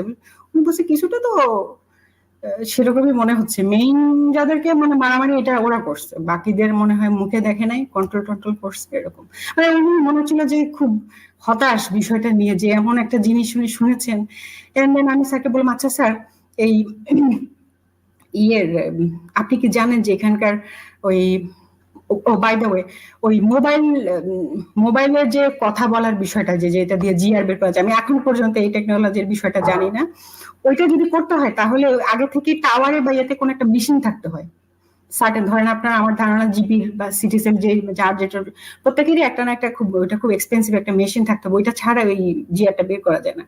তো এরকম কোনো কিছু সেট করা হয়েছে কিনা এখানকার টাওয়ার গুলাতে, এরকম কিছু জানেন? মানে আমার প্রশ্নটার কারণ হচ্ছে যে আমি ওই যে আগে থেকে আশাবাদ থেকে শুনেছি এই কারণে। তারপর উনি কিছু সৈনিকদেরকে ডাকাডাকি করলেন, আমি কিছু সৈনিককে জিজ্ঞেস করলাম, মনে বললেন হ্যাঁ স্যার এরকম একটা জিনিস তো শুনছি স্যার, ওই যে বাইরে থেকে এই তোরা শুনছিস না যে এরকম আসলো, ওরকম কাজ করলো, এরকম কিন্তু ওরা বলেছে যে এরকম নাকি লাগানো হচ্ছে, আসলে এটা সত্যি? আমার যেটা শোনা আর কি সেটা বলছে। স্যার যেমন কিছু কিছু জিনিস বললেন না যে ওনারা এসে এরকম শুনলেন, এরকম বললেন, আমার যেটা শোনা মানে তখন ওই ওরা যারা জানে না তারা আবার আরো কয়েকজনকে জিজ্ঞেস করলো যে কেউ কি ওরকম দেখেছে কিনা, এবং তারা বললো হ্যাঁ স্যার ঠিক তো, এরকম তো কয়েকদিন আগে আসছিল এরকম লোকজন এসে কি লাগাইছে এরকম একটা যন্ত্রের মতো। তারপর আমরা বেরোলাম আমাদের টিম নিয়ে। আমার মনে হয় ব্রিগেডিয়ার হাকিম স্যার সাথে আমার দেখা হয়েছিল, স্যার হয়তো আমার কথা মনে রাখতে পেরেছেন কিনা যায় না। তা আমরা বের হয়ে আসলে ভেতরে কোনো কন্ট্রোল নাই, কোনো কিছু নাই। স্যার বললেন যে এরকম আলামত দেখো, কারো বডি পাও কিনা পাও কিনা, ম্যাক্সিমাম মানে হয়ে গেছে অলরেডি, হয়ে গেছে, খোঁজাখুঁজি করা হচ্ছে, রিকভার করা হয়ে গেছে। এখন যদি অন্য কোনো আলামত পাও তাহলে একটা সিআইডি সেল খোলা হয়েছে ওই যে অফিসার মেসে নিচতলায়, সেখানে গিয়ে জমা দিয়ে আসার অর্ডার, ওরা এটা টেক ওভার করবে। আমাদের কাজ কি আলামত দিয়ে দেওয়া। তা আমরা এক পাশ থেকে শুরু করলাম। তখন এরকম ব্রিগেডিয়ার হাকিম স্যারের সাথে দেখা হলো। স্যার বলে কি খুঁজো তুমি? তাহলে স্যার দেখি কি কিছু পাওয়া যায় কিনা, কারো বডি বা হেডে কি পোড়ানো হয়েছে, গোবর দেওয়া হয়েছে। বলে কিছু পাবা না মনে হয়, আর আমরা তো ম্যাক্সিমাম করেছি, এরকম বললেন। তারপর আমি ঠিক আছে স্যার স্যালুট দিয়ে চলে গেলাম। এরপরে আমি একটা সৈনিকের বাসায়, মানে যেখানে বাসায় থাকে সৈনিকরা, যে বাসাগুলিতে থাকে ওরকম একটা বাসায় ঢুকলাম। ওখানে আমি ব্লাড দেখেছি। মানে ব্লাডের ট্রেলটা কিরকম, ধরেন একটা মানুষকে যদি কেউ টেনে টেনে নিয়ে যায়, মানে ধরেন রক্তাক্ত কাউকে যদি টেনে টেনে নিয়ে যায়, একটা ব্লাডের ট্রেল থাকে না, তো 2 তলা থেকে টেনে টেনে যদি মানে নিচতলায়, মানে আমি এরকম একটা, মানে আমার কাছে মনে হয় ওইখানে ব্লাডটা বেশি 2 তলায়, আমি ওটা দেখে রেখে 1 তলায় একটা ঘরের মধ্যে এসে ঢুকেছে। সেখানে আমি ঢুকে দেখি একটা টেবিলের উপরে, ডাইনিং টেবিলের উপরে একটা ল্যাপটপ, এবং ল্যাপটপটা আমি খুলে আমার মনে হচ্ছে যে আমি পাওয়ার বাটনে চাপ দিলাম। একটা মানে মেয়ের ছবি, সুন্দর একটা মেয়ের ছবি, আমার মনে হয় অফিসারের মেয়ে, মানে চেহারা ছবি এগুলো দিয়ে বোঝা যায় না। What happen I don't know, but very এটা আমি রিপোর্ট করেছিলাম। সাথে সাথে আমি গেলাম সিআইডি ওখানে, গিয়ে ওটা রিপোর্ট করে আসলাম যে এখানে ব্লাডের ট্রেল এবং এই ল্যাপটপ পাওয়া গিয়েছে। মানে এটা একটা মানে বোঝা যাচ্ছে যে এখানে একটা কিছু হয়েছে। এবং দেখেন, জানি না এগুলো আমাকে কি মানে আল্লাহই দেখেছেন। আমি আবার কি মনে করে একটু পরে, মানে অন্যান্য ঘোরাঘুরির মাঝখানে সৈনিকদেরকে রেখে আবার দেখতে গেছি যে ওনারা কি করলেন, বা ওইগুলার ছবি টবি তুললেন বা কি করলেন। মানে তখন তো আমরা জানি না যেগুলো আসলে সবই মানে লোক দেখানো। ওখানে গিয়ে আমি স্পষ্ট দেখেছি একটা লোক দিয়ে, ওই যে আপনার মপ আছে না, মপ দিয়ে যে ব্লাড মুছে, উনি মপিং করে করে সব মুছে ফেলছেন। আমার দেখা, they are basically destroying all the evidences. যেই এভিডেন্স আমরা দিচ্ছি ওইটা, আমি তখন আমার মাথায় বাজ পড়ার মতো হলো যে ব্যাপার কি, এটা হচ্ছে কি। মানে দেখে বোঝা যায় না, ছবি টবি তুলে যে মুছেন তা না, ল্যাপটপটা নিয়ে যাচ্ছেন। মানে কেন মানে অদ্ভুত মানে লাগলো। ওনারা আমার সাথে ঠিক কথা বলছে না, কমিউনিকেট করছে না। থাকে না যে একটা টিম, মানে সিআইডি টু আর্মির সাথে যে একটা কমিউনিকেশন থাকবে, মানে ওনারা একটু বিরক্তই হচ্ছেন যে আমরা এরকম গিয়ে দিচ্ছি, ওনাদেরকে আলামত দিচ্ছি। আমি পরে জেনেছি যে আব্দুল কাহার আকন্দ, দি আব্দুল কাহার আকন্দ, উনি ছিলেন সিআইডি টিমের হেড, যিনি কিনা শুধুমাত্র আওয়ামী লীগের আমলে থাকতে পারেন, অন্য আমলে কিন্তু উনি থাকেন না। ওনার আওয়ামী লীগের আমলে উনি বঙ্গবন্ধুর হত্যা মামলার করেছিলেন, পরবর্তীতে তাকে চাকরিচ্যুত করা হয়, আবার এই ঠিক বিডের ঘটনার আগে আগে তার চাকরি পুনর্বহাল করা হয়। He is a master on this is what I understand. And then ওইখান থেকে যাওয়ার পরে এই ঘটনাটা হলো, যেটা টিভিতে আপনারা দেখলেন। হ্যাঁ, আমরা তখন পিলখানার মেইন যে মাঠের বেশ খানিকটা সামনে গেলাম, তখন একটা সৈনিক দৌড়ে গিয়ে বলছে এটা কি পড়ে আছে, ওখানে একটা অস্ত্র পড়ে ছিল। ওই আপনার ঠিক যে জায়গাটাতে কামরুজ্জামান স্যার বললেন না যে ওনারা বের হয়ে আসলেন, কতগুলো লোক তাদেরকে গুলি করলো, আমি এই কথাটা ওই দিন মিলালাম যে ঠিক ওই জায়গাটাতেই কিন্তু ওই অস্ত্রটা ছিল, যে অস্ত্রটা আমি দেখিয়েছি। একটা আমাদেরই অস্ত্র, কিন্তু অস্ত্রটা সৈনিকটা পেলো। তো সৈনিকটা পেয়ে হাতে নিয়ে এসে বলে যে আমি তো আশ্চর্য হয়েছিলাম দেখে যে ওটার যে সিলিংটা এরকম মোটা একটা সিলিং, হ্যাঁ, মোটার মধ্যে লেখা টাইগার, মানে লেখা মানে কি ওটা দিয়ে লেখা না, মানে ওটা বুনা আর কি, বুনে ওটা সিলিংটা করা, জলপাই কালারের, মোটা, মানে অলমোস্ট সামথিং লাইক 1.5 ইঞ্চি হবে, টাইগার লেখা। এবং ওটার মুখটা মানে সাথে আমাদের যে নজল থাকে, মানে রাইফেলের যে নজলটা, মুখটা ওটার সাথে ওইভাবে করে বাঁধা। এটা অসম্ভব। আপনি যদি কোনো বিডিআরের সৈনিক, আর্মির সৈনিক অফিসারকে ঘুম থেকে উঠে হাতে একটা অস্ত্র দেন, একটা সিলিং দেন, সে চোখ বন্ধ করে যেখানে সিলিং লাগায় ওইখানে কিন্তু পেঁচিয়ে তার সিলিং এরটা লাগাবে, ওই মুখের মধ্যে এটা বাঁধবে। এটা মানে একদম তার ট্রেনিং সময়, মানে এটা এমন ট্রেনিং, এটা করা সম্ভব না। ওইটা দেখে আমার আশ্চর্য লাগলো। যে তাই আমি বললাম ম্যাগাজিনটা খুলো তো। ম্যাগাজিনটা খুলে দেখলাম যে তখনও ভেতরে লাইভ অ্যামুনিশন আছে, মানে 30টা থাকে, তো 30টা ধরে আর কি। আমার মনে আছে খুব সম্ভবত 14টা ছিল, গুনেছে স্যার, 14টা আছে ভেতরে। তা আমি কি করবো, আমার করণীয় কি, আমি আবার সেটা সিআইডি টিমকে দিলাম, সি এডিটিং কে বললাম যে এই দেখেন এরকম জিনিস পাওয়া গেছে, মুখের মধ্যে এরকম বাধা, এরকম তাদের কাছে তো জিনিসটা জমা দিয়েছি। এবং ওই দিন যখন আমি ওইটা করছিলাম তখন কোথা থেকে কতগুলা ওই যে এনটিভির গণমাধ্যমের লোকেরা কোথা থেকে আসছিল আমি ঠিক জানি না, ওনারা হয়তো বা এদিক সেদিক ঘুরে ঘুরে ওনারাও কিছু ফিল্মিং করার চেষ্টা করছিলেন। তো ওনারা হঠাৎ করে আসলেন, আমাকে জিজ্ঞেস করলেন যে আপনার হাতে এটা কি। তো তখন আমার মনে হলো যে মানে আসলে প্রথমত আইএসপিআর এর বিষয়টা আমি তখন ক্লিয়ারলি জানতাম না। I'll be honest with you, মানে আসলে আমি জানতাম না যেটা আইএসপিআর ছাড়া কেউ কথাই বলতে পারবেন না বা এরকম একটা রুলস আছে। খুব জুনিয়র ছিলাম। আর 2 নম্বর হচ্ছে যে বলা যাবে না কেন, মানে আমার আসলে আজকে পর্যন্ত আমার ভেতরে জিনিসটা এরকম যে এত রাগঢাক কেন। যাদের লোভ থাকে, যাদের বেশি মানে মিথ্যা বলার কুচক্রি চিন্তা থাকে, তারা অনেক রাগঢাক করে কথা বলে, আমি কোনোদিন বলতে পারি না।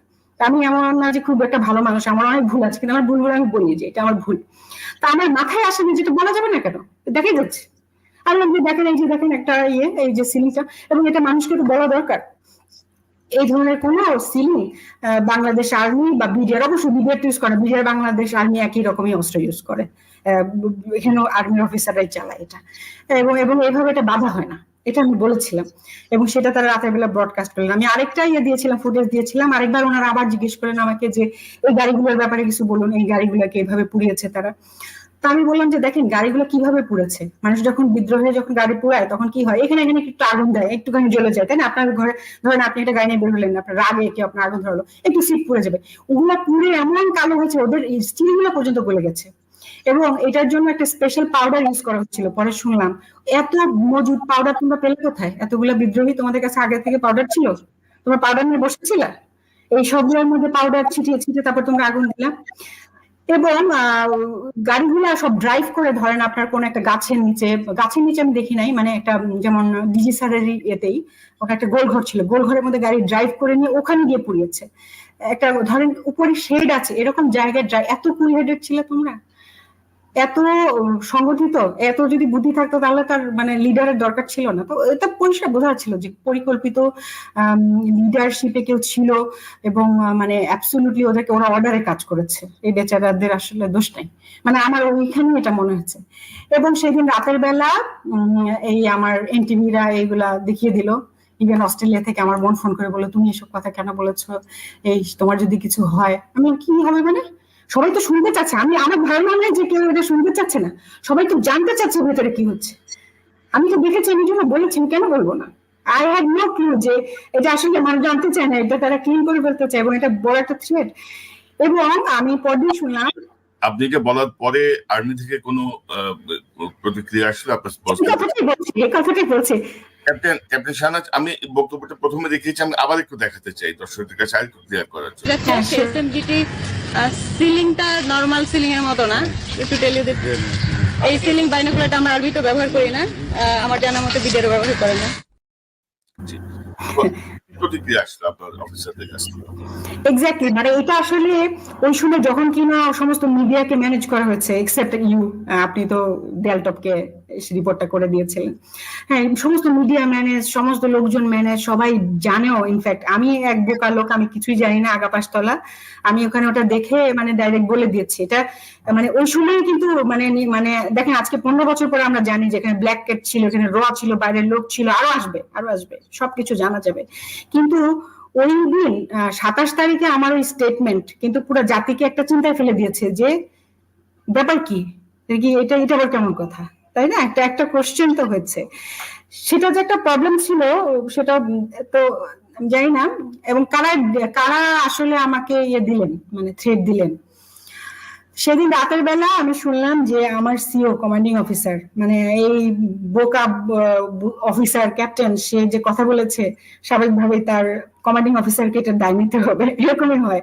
জুনিয়ররা কোনো ভুল করলে সবসময় সিনিয়রদেরকেই দেওয়া হয়। তো আমি শুনেছি যে লেফটেন্যান্ট কর্নেল মাহফুজ স্যারকে ডিজিএফআই থেকে কল করে বলা হয়েছিল যে তোমার অফিসার তো খুব চ্যাম্পিয়ন, সে খুব স্মার্ট, সে এরকম বলতেছে যে সিলিং অন্য জায়গা থেকে আসছে, এখানে পরিকল্পনার মতন মনে হচ্ছে, এখানে কেউ প্ল্যানিং এ ছিল, বা এই যে বারুদ গুলা কোথা থেকে যুক্ত ছিল। তা আমরা কিন্তু এমনও ভাবতে পারি যে কোন ইঞ্জিনিয়ার্স অফিসার এটার সাথে যুক্ত ছিল, মানে বুঝেছেন? মানে আমরা শাহনাজকে এই জন্য ধরে নিয়ে যেতে পারি যে আমরা বলবো যে ওই যুক্ত ছিল। আচ্ছা, তো স্যার একটা প্রচন্ড জেন্টেল মানুষ এবং স্যার এইসব জিনিসপত্র আমাকে ডিরেক্টলি বলেন নাই। আমি পরদিন আরেকজন অফিসার প্রবাবলি জাফর সাদিক স্যারের কাছ থেকে শুনলাম যে স্যারকে এরকম থ্রেট দেওয়া হয়েছে। স্যার আমাকে আসলে মানে স্যার বুঝতে পারছিলেন যে মানে এখন জুনিয়ররাই যা বলার বলবে, ওনারা তো আসলে অনেক কিছু বলতে চাইলো, মানে উনি আমাকে এটা নিয়ে কোনো খারাপ করেন না, কোনো রিয়াকশন দেখেন না, কিছুই বলেন না আমাকে। এবং সবচেয়ে যেটা খারাপ লাগছিল আমার আরেকটা জিনিস, ভালো কথা, খুব ইম্পর্টেন্ট এখন আমাকে এটা বলতে হবে। আমি জানি না নিজের সুমন স্যারের বিষয়টা অবতারণা করেছিলেন ওখানে। আমি যখন অন্য অনেকে জিজ্ঞেস করছিলাম তখন তারা বলছিল যে 44 রাইফেল ব্যাটালিয়ন, মানে ভেতরে যে 44 রাইফেল ব্যাটালিয়ন, এইখানকার অফিসাররা প্রবাবলি রিভোল্টের সাথে যুক্ত ছিলেন, মানে এই ফুল কিলিং এর প্রসেসে তারা যুক্ত ছিলেন, এরকম কথাবার্তা শুনেছিলাম ভেতরে যখন তারা ছিলেন। এবং মানে সত্য মিথ্যা জানি না, কিন্তু আমি একটা বাসা চেক করেছি, মানে আমাকে বলেছিলেন যে এই যে দেখেন স্যার, এই যে 44 রাইফেল ব্যাটালিয়ন স্যারের বাসা নাই, বাসায় কিছু হয় না, গিয়ে ঢুকে দেখেন ওনার বাসায় কোনো লন্ডভন্ড হয় নাই, আমরা করি নাই। মানে কথা ছিল যে ওনাদের বাসায় লন্ডভন্ড করা যাবে না। এই যেগুলো মনে আসছে আসলে মানে বলে দিচ্ছি আর কি। তখন যে শাম স্যার 44 রাইফেল ব্যাটালিয়নের শাম স্যার বের হয়ে পরে কিন্তু অনেক গল্প বললেন গণমাধ্যমে, যে আমাকে পয়েন্ট ব্ল্যাঙ্ক রেঞ্জে ওরা গুলি করতে চেয়েছিল, তারপর আমি মরি নাই। উনি যেভাবে আসলে কথা বলেছেন খুবই অবিশ্বাসযোগ্য। শুধু আমি বলবো না, মানে ওই সময় আমাদের যে কোনো কোর্সমেট, যে কোনো অফিসার, যে কোনো মানে নিজের বুদ্ধি আছে এমন কাউকে জিজ্ঞেস করেন, কেউ ওনার কথাটা বিশ্বাস করে নাই। এবং he was rewarded after that. He was DG SSF, prime মিনিস্টারের খুব কাছের জায়গায় উনি পেয়েছেন। এগুলো বোঝা যায় আসলে, মানে বোঝা যায়। আমার খারাপ লেগেছে, এগুলো আমার দাবি থাকলো নতুন করে বিচার করা, নতুন করে। অন্য দেশের মানুষ তারা আমাদের শত্রু, তারা আমাদেরকে মারবে, আমার দুঃখ নেই। রাজনৈতিক নেতা এদের কথা বাদ দিলাম, এরা তো মানে চোর বাটপার পর্যায়ে পড়ে, টাকা ছাড়া কিছুই বোঝে না, তাদের আদর্শ আজকে এটা কালকে ওটা। কিন্তু আমার ব্রাদার অফিসার কেন, কত টাকা আপনার দরকার হয়, বা কি প্রমোশনের আপনার প্রয়োজন হয়, বা ফ্যামিলি, এমনকি আমরা খারাপ ছিলাম সেনাবাহিনীতে যে আমাদের ব্রাদার অফিসারদেরকে মারার জন্য আপনার হেল্প করতে হবে কাউকে। আমি এখনো পর্যন্ত আসলে বিশ্বাস করতে চাই না আমার ভেতরে, কিন্তু ব্যাপারগুলো আসলে এমনই ভাবে প্রকাশিত হয়েছে, এমনই ভাবে আলোচিত হয়েছে, বা এমন ভাবে অ্যানালিসিসটা 2-4 মিলালে আসলে এটাই আসে। সবাই তো না, তাই না? যে আপনার ধরেন ডিজিএফআর কতিপয় বকে যাওয়া, আমি বলবো যে যাদের কাছে টাকাটাই আসলে মুখ্য। আমরা খুব খারাপ ছিলাম না, আমি 6,700 টাকা বেতন পেতাম, একটা সামান্য বাসায় থাকতাম, আমাদের এখনকার মতন যেরকম গাড়ি ফার্নিচার কিছু, কিন্তু আমরা খারাপ ছিলাম না, আমাদের সম্মান ছিল, মানুষ আমাদেরকে ভালো বলতো। যে জায়গাটা আমরা অনেকটাই হারিয়েছি। তো আসলে আমি একটু এখন হয়ে যাচ্ছি, মানে আমি কষ্ট পেয়েছি যে আমার ব্রাদার অফিসারটা আমার বিশেষ ভেঙে দিয়েছে। ফার্স্ট সার্কেলে আমাদের কি অপরাধ ছিল? আমি তো বুয়েটে চান্স পেয়েছিলাম, ক্যাডেট কলেজের ছাত্রী, আমি পিএইচডি করতে বাইরে যেতে পারতাম। I have chosen army because my mom said যে দেশে যদি একটা মাত্র ভালো প্রতিষ্ঠান থাকে, কোন একটা অনেস্ট প্রতিষ্ঠান থাকে মামুনি, সেটা হচ্ছে আর্মি। তুমি এখানে যাও, and you broke our trust, you completely broke our moral. আল্লাহ মরতে হবে। আমি সেই অফিসারদের উদ্দেশ্যে বলতে চাই, সবাইটা কোটি কয়েক অফিসার যারা আমাদেরকে, এই যে মেজর সুমন স্যার আজকে পালিয়ে বেড়াচ্ছেন, আমরা যারা চাকরি ছেড়ে দিয়েছি, মনে কষ্ট নিয়ে বসে আছি, আপনারা আমাদের বিশ্বাসকে কিভাবে ভাঙতে পারলেন? কি কারণে, কিসের জন্য, কেন 57 জন অফিসার এভাবে মারা পড়লো? এতগুলো সন্তান আমি অনেক জিজ্ঞেস করেছি, আপনি বিশেষ করে আমি বন্ধ রাখেন, আমি অনেক জেনারেলকে জিজ্ঞেস করেছি যে স্যার কেন, আমি কি জানতে পারি? আপনারা তো অনেক সিনিয়র, হয়তো আপনারা জানেন, আমরা জানি না, যে আমি এতদিন পরে জানতে পারলাম। আমি শুনেছি কিছু যে ফজলুর, তারপর সেরকম অল্প কথা আসছিল। অনেক স্যাররা বললেন যে শাহানাজ ওদেরকে হয়তো বা প্রাণের ভয় দেখিয়েছিল, এমন হতে পারে না যে ওদের ফ্যামিলি মেরে ফেলবে, 44 রাইফেল ব্যাটালিয়ন। স্যার ওরা কেন হেল্প করলো, কেন করলো? বলে হয়তো ওদেরকে প্রাণের ভয় দেখিয়েছে। That is the point. আমাদের প্রাণের ভয় আছে জেনে আমরা ইউনিফর্ম পড়েছি। We are suppose to take a bullet in the war zone, right? যখন দেশের সার্বভৌমত্বের প্রশ্ন আছে, অন্য দেশের লোক এসে এই দেশের রাজধানীতে এসে, দিস ইজ ওয়ার সিচুয়েশন। 57 জন অফিসার নাকি 71 মারা যায় না। আচ্ছা, দিস ইজ দ্য টাইম যেই জন্য আমাকে সারা বছর পে করা হয়। সারা বছর যে আমাকে ফ্রি খেতে দেওয়া হয়, থাকতে দেওয়া হয়, হ্যাঁ, গাড়ি ব্যবহার করতে দেওয়া হয়, পেট্রোলে করে এমিনিটি যেতে দেওয়া হয়, to take this bullet to safeguard our sovereignty. কিন্তু ওই সময়ে আমরা কেন বিক্রি হয়ে যাবো? প্রাণের ভয় দেখালে কি? এই যে ছেলেগুলো মারা গেল 650 জন, ওদের প্রাণের ভয় নাই? ওরা কেন প্রাণের ভয় পেল না? সেটা কি আমার আর্মিদের পাওয়া উচিত ছিল? খুবই অল্প কয়েকজন মানুষ, আমি আবারও বলছি, কিন্তু আপনাদের এটা পাওয়া উচিত হয় নাই। You are suppose to save. তাহলে আজকে এই 15 বছর জাতিকে এই দিনটা দেখতে হতো না। আর্মিদেরকে মেরে তিনি ক্ষমতায় আসলেন, আমাদের মুখ বন্ধ করে দিলেন, একের পর এক অফিসারদেরকে ফায়ার করা হলো, যারাই মুখ খুলছিল তাদের মেরে ফেলা হলো, অনেকগুলো কিলিং হয়েছে, আমি সেই কিলিং এর কথা আসছি। কিলিং করা হলো, তাদের মোরাল ব্রেক করে দেওয়া হলো, এবং লুটপাটের রাজনীতি শুরু হলো। 1000 কোটি টাকা তারা পার করলেন। এই যে আজকে 15 বছর পরে এসে আমরা দেশের অবস্থা দেখছি, এটা আমাদের দেখতে হতো না যদি না আপনারা আমাদের ব্রাদার অফিসারদের সাথে গাদ্দারি না করতেন, sir. Sorry to say, but it's true. Captain Shahnaz, এই বিষয়টি আমার কাছে স্পষ্ট যে কিছু সিনিয়রের মানে পা চাটা নীতির কারণেই এই অবস্থা। এবং ধরেন আপনি যেটি বলছিলেন যে বাংলাদেশের মানুষ সেনাবাহিনীকে বলার আগে বলে দেশপ্রেমিক সেনাবাহিনী, শুধুমাত্র ওই দিনটার জন্যই। এবং যে রেসপেক্টের জায়গাটা, যে আমরা মনে করি আমাদেরকে রক্ষা করার জন্য তারা জীবন দিবে। তো আমি যেটা দেখলাম যে আপনি 29 জুলাই 2009 আপনি অ্যাপেন্ডিক্স কে জমা দিয়ে স্বেচ্ছায় রেজিগনেশন দেন। এবং ওই দিন আমার এসএডি হয়ে যায়, মানে ওই দিন আমি বের হয়ে যাই। আমি আসলে জমা দিয়েছি 28 তারিখেই। আচ্ছা, আমি যে কথাটা আবার ফিরত আসি, ওই আপনার যেদিন আমি আসলাম, হ্যাঁ, মানে আমার সার্চ অ্যান্ড রেস্কিউ অপারেশন একদিনই হলো, তারপর দিন কিন্তু ওই যে সেনাকুঞ্জে বিখ্যাত শেখ হাসিনা এবং মইনু আহমেদ যে ইয়েটা ডেকেছিলেন, দরবারটা ডেকেছিলেন, সেই দরবারে আমার যাওয়ার কথা ছিল। তো সেদিন রাতের বেলায় তো আমাকে এনটিভিতে দেখানো হলো, এবং ওই থ্রেটের কথা স্যার শুনলেন। তা আমাকে সেভ করার জন্যই আমার ধারণা আমাকে ডিরেক্ট সিও ডেকে বললেন যে তোমার জন্য অর্ডার হচ্ছে, কালকে তোমার সার্চ অ্যান্ড রেস্কিউ অপারেশন নাই, তুমি কালকে ওই সেনাকুঞ্জের বাইরে একটা টিম, মানে কর্ডন টিম আর কি, মানে ভিতরে যাতে ওনারা নিরাপদে থাকতে পারেন প্রাইম মিনিস্টার, সেই টিম। এমনিতে তো পিজিআর এসএসএফ থাকবেই, মানে বাইরে একটা মানে সীমান্ত একটা রক্ষার একটা বলয় থাকবে, সেইটা তুমি পার্টি কমান্ডার, এখান থেকে লোক নিয়ে তুমি যাবা। এবং আমার খুব দরকার ছিল ভেতরে যে কথা বলার, আমার অনেক কিছু মনে জমে ছিল। আমি বললাম স্যার আমি একটু ভিতরে কি যেতে পারবো? না, তুমি you are not allowed. Sir জানতেন যে আমি অনেক সিরিয়াস কিছু বলতে পারি, বা আমার মনে এই কারণে উনি আমাকে ওই ডিউটি দিয়েছিলেন।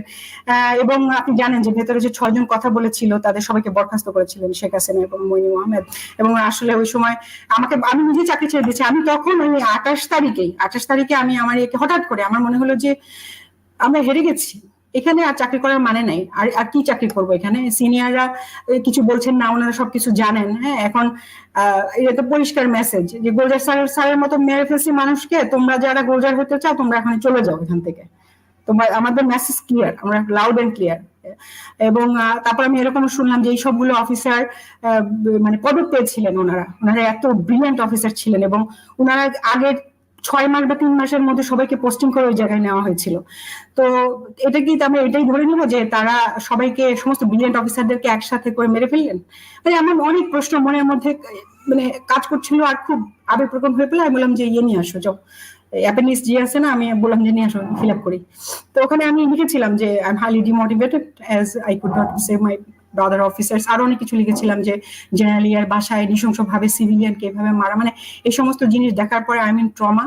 এবং আমি এটাও লিখেছিলাম যে I don't think in future if it happens inside cantonment my brothers officers will be able to safeguard me. এগুলো মেন কারণে। এরপরে আমি দু একটা পার্সোনাল কারণও দেখলাম, মানে সব মিলিয়ে মানে এই মোটিভেশনের মানে ডিমোটিভেটেড অবস্থায় চাকরি করা সম্ভব হচ্ছে না, এরকম লিখলাম, লিখে স্যারদের কাছে দিলাম। আমি যতটুকু জানি যে আমার সিও উনি এটা প্রসেস করেছিলেন, ওয়াইস স্যার পর্যন্ত গেলেন, তারপরে ওয়াইস স্যার ওখান থেকে এটা ফেরত পাঠিয়ে দিলেন ব্রিগেডিয়ার ওয়াইস স্যার, যে এই কথা এগুলো কি লিখছে এগুলো চেঞ্জ করতে বলো। মানে ক্যাপ্টেন শাহনাজ, আমি যদি বলি যে আপনি লিখেছিলেন I am highly demotivated to serve anymore after this incident as we could not save our brother officers. এবং এটাই আপনি আপনার রেজিগনেশন লেটারে লিখেছিলেন।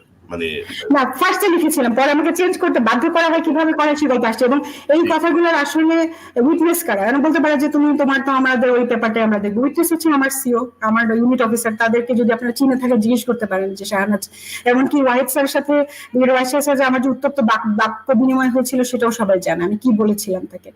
তখন বলেছিল ওকে এই কথাগুলো চেঞ্জ করতে হবে। আমি বললাম না স্যার, এই কথা আমি চেঞ্জ করবো না, এগুলোই তো কথা, যেগুলো কথাগুলো চেঞ্জ করবো কেন, যেটা কথা সেটা লিখতে হবে। তারপরে বলে না এরকম তোমার কি যেতে চাও নাকি চাও না এরকম। তারপরে অ্যাপেন্ডিক্স যে হচ্ছে আপনি সুযোগ সুবিধা নিয়ে বের হওয়া আর কি সেনাবাহিনী, ওইটা তো হলে তোমাকে একেবারে দিবে না, তোমাকে ঘুরাবে, খালি খালি তোমার ইয়ে হবে। পরে এক অফিসার বলে আরে তুমি চলে যেতে চাও, তোমার এই আর্মি থেকে থাকে, আমরা যদি আজকে চাই, মানে এরকম কয়েকজন বললেন আর কি। ওনারা পরে চাকরি ছাড়েন নাই। তো ওনারা বললেন যে আমি হলে তো এখন চাকরি ছেড়ে দিতাম, আজকে আমার ফ্যামিলি আছে, দেখো তোমরা জুনিয়র, তোমরা পারো, আমরা তো পারি না, মানে সবাই এরকম একটা আবেগের মধ্যে ছিলেন আর কি। তা আমি ঠিক করলাম আচ্ছা ঠিক আছে, এমন কি আছে, কি এমন ফ্যাসিলিটি নিয়ে যদি আমার এমনি এমনি যেতে হয় আমি এমনি চলে যাবো। ওই যে এমনি যাওয়ার সিস্টেম কি, বলে যে অ্যাপেন্ডিক্স কে, এটা হলো আপনার রেজিগনেশন, এটা দিলে মানে মানে নিয়ম হচ্ছে যে ছেড়ে দেওয়া, এরকমটা শুনেছি। মানে আদারওয়াইজ আপনাকে বদার করতে পারে, মানে আপনি অ্যাপেন্ডিক্স যে দিয়েছেন এটা ওনাদের ইচ্ছা, আপনাকে ওনারা ছাড়বেন কিনা, 5-6 বছরে চলে যেতে পারে, এরকম হয়েছে। তো পরে আমাকে ব্রিগেডিয়ার ওয়াহিদ স্যার আমাকে একটা ইন্টারভিউতে ডাকলেন। আচ্ছা, ইন্টারভিউতে ডেকে উনি আমাকে, আবার এটা মনে আছে, এই ঘটনাটা বর্ণনা করার প্রয়োজন বোধ করি, তাড়াতাড়ি করি।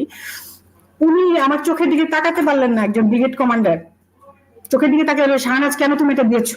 আর মানে আমার যেটা জেনারেল অফিসারদেরকে আমরা বিএমএতে দেখেছি, আমাদের প্ল্যানিং কমান্ডার যেরকম ছিলেন ওরকম না, মানে উনি আমার দিকে একবার তাকান, আমার টিভি চলছিল, আমার মনে হচ্ছে স্পষ্ট নিচে তাকান, একবার ওদিকে তাকান, মানে উনি একবার আমার চোখের দিকে তাকাচ্ছেন না, আমার অ্যাপেন্ডিক্স এর দিকে উনি তাকিয়ে তাই কথা বলে বাইরে যে কি করবা বাইরে যে ওই তো কোনো একটা ছোটখাটো চাকরি করবা, না হলে বিয়ে করে শাদী করে বাচ্চা কাচ্চা বিয়ে করবা, মানে এমন ভাবে উনি কথাটা বললেন। তা আমি ওনাকে কি উত্তর দিলাম পরিষ্কার মনে আছে, বলি, আশা করি স্যারের মনে আছে। আমি বললাম যে স্যার, এই সেনাবাহিনীর ভেতরে থেকে ব্রাদার অফিসারদেরকে মারার থেকে, অথবা মানে আমি যেটা দেখলাম স্যার, আপনাকে তো আমি মানে আপনি যে খুব যে কষ্ট প্রকাশ করলেন তা না স্যার, যেভাবে আমাদের মেরুদণ্ডটা ভেঙে গেল, ভবিষ্যতে তো স্যার আমরা পুলিশের মতো হয়ে যাব, মানে যখন যে দল যখন আসবে আমাদেরকে যা করতে হবে আমাদের করতে হবে, ওই জায়গাতে আমি চাকরি করতে পারবো না। তারপরে দেখেন স্যার আমার কোনো প্রমোশনও হবে না, কারণ যখন আপনার মতো আমরা কর্নেল ব্রিগেডিয়ার জেনারেল হতে যাব তখন যে রাজনৈতিক দলে আমাদেরকে যুক্ত হতে হবে, না হলে তো আমাদের প্রমোশন হবে না, সেটা অফিসার করতে পারবো না। আমি এখনই জানি যে আমি কোনোদিন কর্নেল হতে পারবো না, আমি এটা এখনই জানি, আমার কোনো মানে হয় না এখানে আমার চাকরি করার। সুতরাং স্যার আমি চলেই যাই।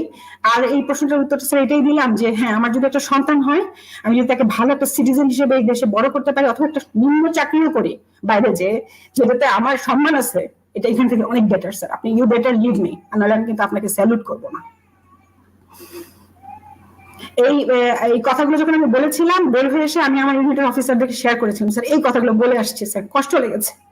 স্যার এমন ভাবে আমাকে প্রশ্ন করলেন, কেন উনি আমাকে উত্তর দিতে পারেন, আপনি আমাকে উত্তর দেন, কেন ওনারা মারা গেলেন, কেন আমরা ঢুকতে পারলাম না, কার জন্য? আপনারা অর্ডার দিয়ে করতেন, এটা তো আনলফুল অর্ডার, আপনার ব্রাদার অফিসারকে মেরে ফেলছে, আপনি বসে বসে দেখছেন, আপনি মইনুল স্যারের কথা করতেন, ডিলাই করতেন, আপনি ভিতরে যেতেন আমাদেরকে নিয়ে, আনলফুল অর্ডার কেন শুনতে হবে? তো ওগুলো উত্তর তোমরা দিতে পারে না, আপনি উত্তর দেন, আমি চাকরি করবো। এবং তারপরে তার 2 দিন বাদে সামরিক সচিব Jamil sir, major Jamil sir, engineer sir, ভালো লোক, ভালো মানুষ, স্যার আমাকে ফোন করলেন, ফোন করে বললেন যে শাহনাজ, তোমার এসব তোমাদের আবেগ মানায় না, তুমি ভালো অফিসার, তোমার অ্যাবাভ এভারেজ, আমার খুব ভালো এসিয়ার ছিল, আমি 4 বছর চাকরি করেছি, এর মধ্যে বেশিরভাগ সময় আমি হয় অ্যাডজুটেন্ট নাইলে কোয়ার্টার মাস্টার ছিলাম, তুমি ভালো অফিসার, তোমরা অনেক কিছু বোঝো না, তোমরা না বুঝে রক্ত গরম চলে যাচ্ছ, এগুলো অনেক সিনিয়র লেভেলের ব্যাপার, তোমরা বুঝো না, তোমার উচিত হবে না এভাবে তোমার চাকরি ছেড়ে চলে যাওয়া, আমি প্রয়োজনে তোমাকে ভালো জায়গায় পোস্টিং দিচ্ছি, মানে উনি হচ্ছেন MS ব্রাঞ্চ থেকে, মানে যেখানে পোস্টিং হয় আর কি, ওখান থেকে বলেছেন, নিশ্চয়ই স্যার বলেছেন তোমাকে আমরা ভালো জায়গায় পোস্টিং দিচ্ছি, তুমি থাকো। তা আমি বললাম যে স্যার, আমি আপনাকে একটা প্রশ্ন করবো, এই প্রশ্নটার উত্তর দেন, যদি উত্তর দিতে পারেন, স্যাটিসফাই করতে পারেন আমাকে, আমি স্যার সত্যি সত্যি চাকরি করবো, কোনো প্রশ্ন করবো না এগুলো নিয়ে, মানে মনের কষ্টে আর কি। যে আপনারা এই যে অফিসার গুলাকে, স্যার যে মারা গেলে 57 জন অফিসার, এটা কি সত্যি স্যার যে গত 3 সত্যি বলে কেটে জানি সত্যি গত 6 মাস থেকে 3 মাসে ম্যাক্সিমামকে পোস্টিং দেওয়া হয়েছে এখানে, তো এতগুলো ব্রাইট অফিসার যারা কিনা পদকপ্রাপ্ত, তাদেরকে আপনারা একসাথে পোস্টিং দিলেন, কি মনে করে স্যার? আপনাকে জানতেন যে এখানে কিলিংটা হবে? তখন স্যার আমাকে কি বললে, শাহনাজ তুমি ফোনে কি বলতেছো আমাকে, বলা এক্ষুনি ফোন রাখো, মানে ওটা মোবাইল ফোন, আমার ফোন তো ট্র্যাক হচ্ছে, আমি তো জানতাম না। পরে উনি অন্য একটা লাইন থেকে ফোন দিলেন, প্রবাবলি টিএনডি বা এরকম থেকে ফোন দিলে বললেন যে এগুলো কোনো প্রশ্নেরই আমরা উত্তর দিব না, এগুলো তোমাদের সেফগার্ডের জন্য, আমরা নিজেরাও অনেক কিছু জানি না, আমার জন্য যেটা আদেশ তোমাকে বলা হলো, তোমাকে এসএসএফ এ পোস্টিং দিচ্ছি।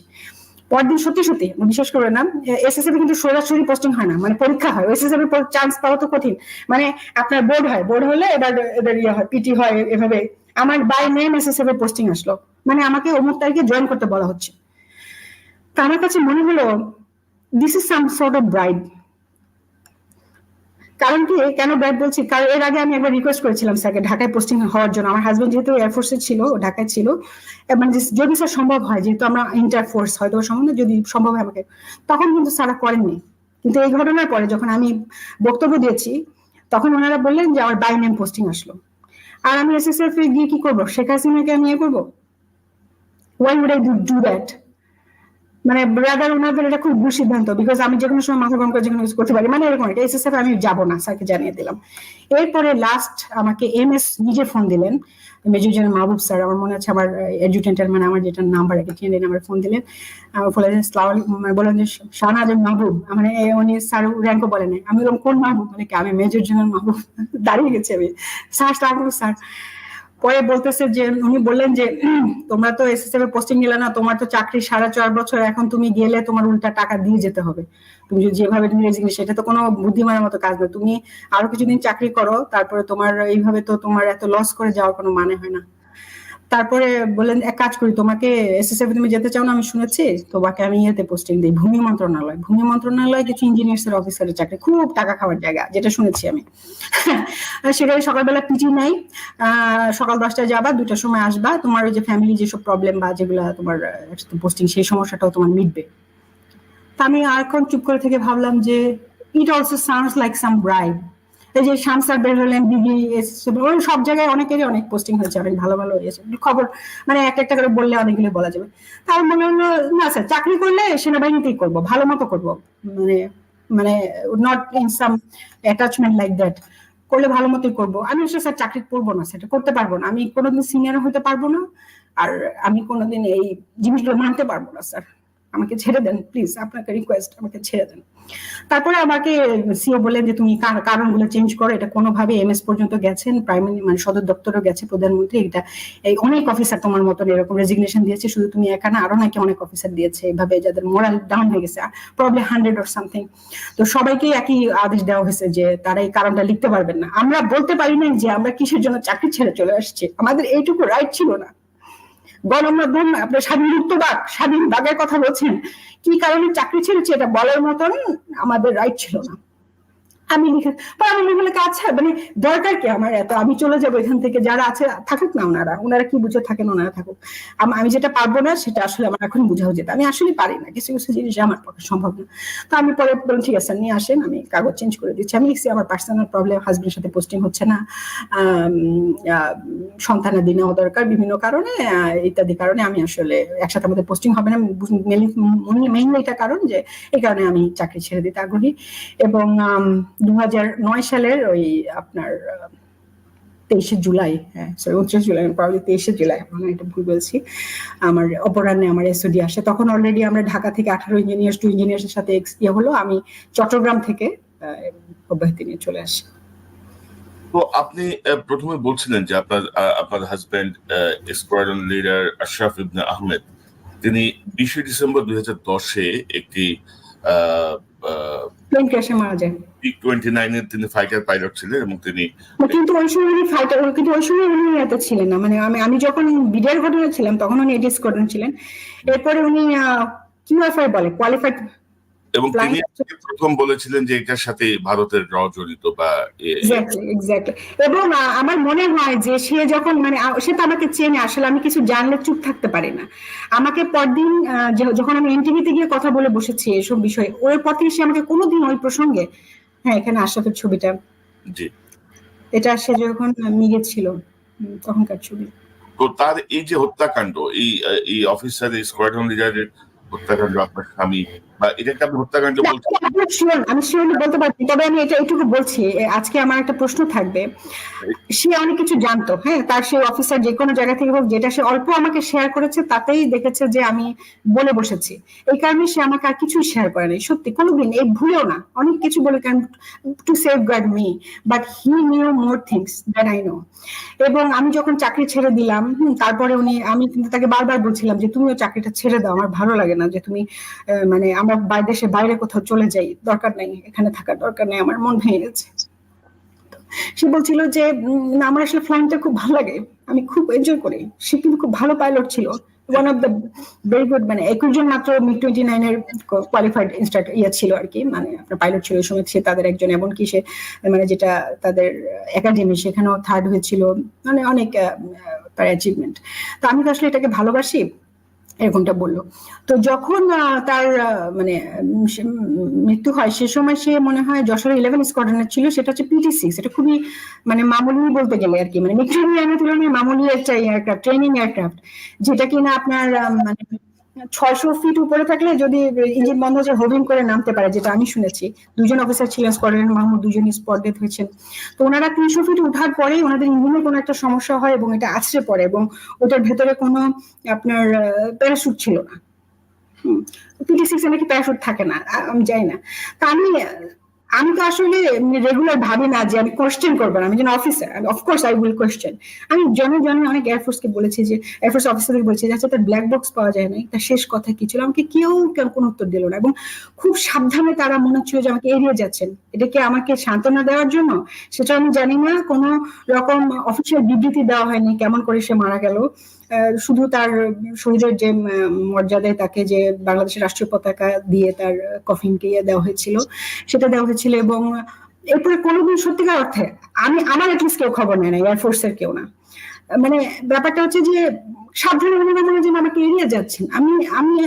আমাদের এমন কি দোষ ছিল যে এড়িয়ে যেতে হবে? কারণ আমি প্রশ্ন করতাম যখনই আমাকে কেউ কোয়েশ্চেন, মানে আমি প্রশ্ন করতাম যে ভাইটা কেন হলো, মানে আমাকে কেউ ডিটেলস বলতে পারেন?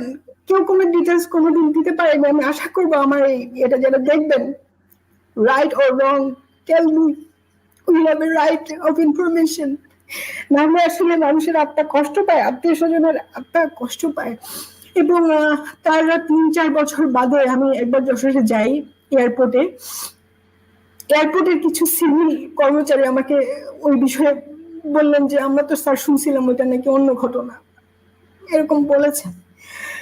তো এগুলো আমি মনে করতে চাই না। আসলে আমার লাইফটা কেমন হয়ে গেল না, আমি আর্মি ছেড়ে দিলাম, মাই হাজবেন্ড ডাইড, টোটালি একা হয়ে পড়লাম। আমার মা মারা গেছেন 2003-এ, আমার আব্বা মারা গেলেন আসাম মারা যাওয়ার ঠিক পরপর। আর আমি আমার মনকে তখন শক্ত করেছিলাম যে আমাদের পৃথিবীতে আসলে খুব কঠিন, আর এখানে আসলে কোনো ধর্ম নেই। আপনি একটা কথা বলে আজকে পৃথিবীতে যে আমরা বলি না হিন্দু মুসলমান অমুক তোমাকে এই দেশ ওই দেশ, পৃথিবীতে 2টা গ্রুপ। একটা হচ্ছে ভালো গ্রুপ, ভালো মানুষ, তাদের লোভ নেই, কিছুতে কিনতে পারবেন না। আর একটা হচ্ছে লোভী গ্রুপ। এই সব ধর্মে আছে, সব দলে আছে, সব দেশে আছে, মানুষের এই 2টাই ভাগ, গুড আর ব্যাড। আপনাকে সিদ্ধান্ত নিতে হবে আপনার লাইফ টাইমে আপনি কোন দলে জয়েন করবেন। কষ্ট করে বাঁচতে হবে, যদি সৎপথ নিতে হয় তাহলে কষ্ট করেছি। আমি গত 10 বছর অনেকগুলো চাকরিতে ঢুকেছি, বের হয়েছি, তবে চেষ্টা করেছি যেখানে গিয়েছি।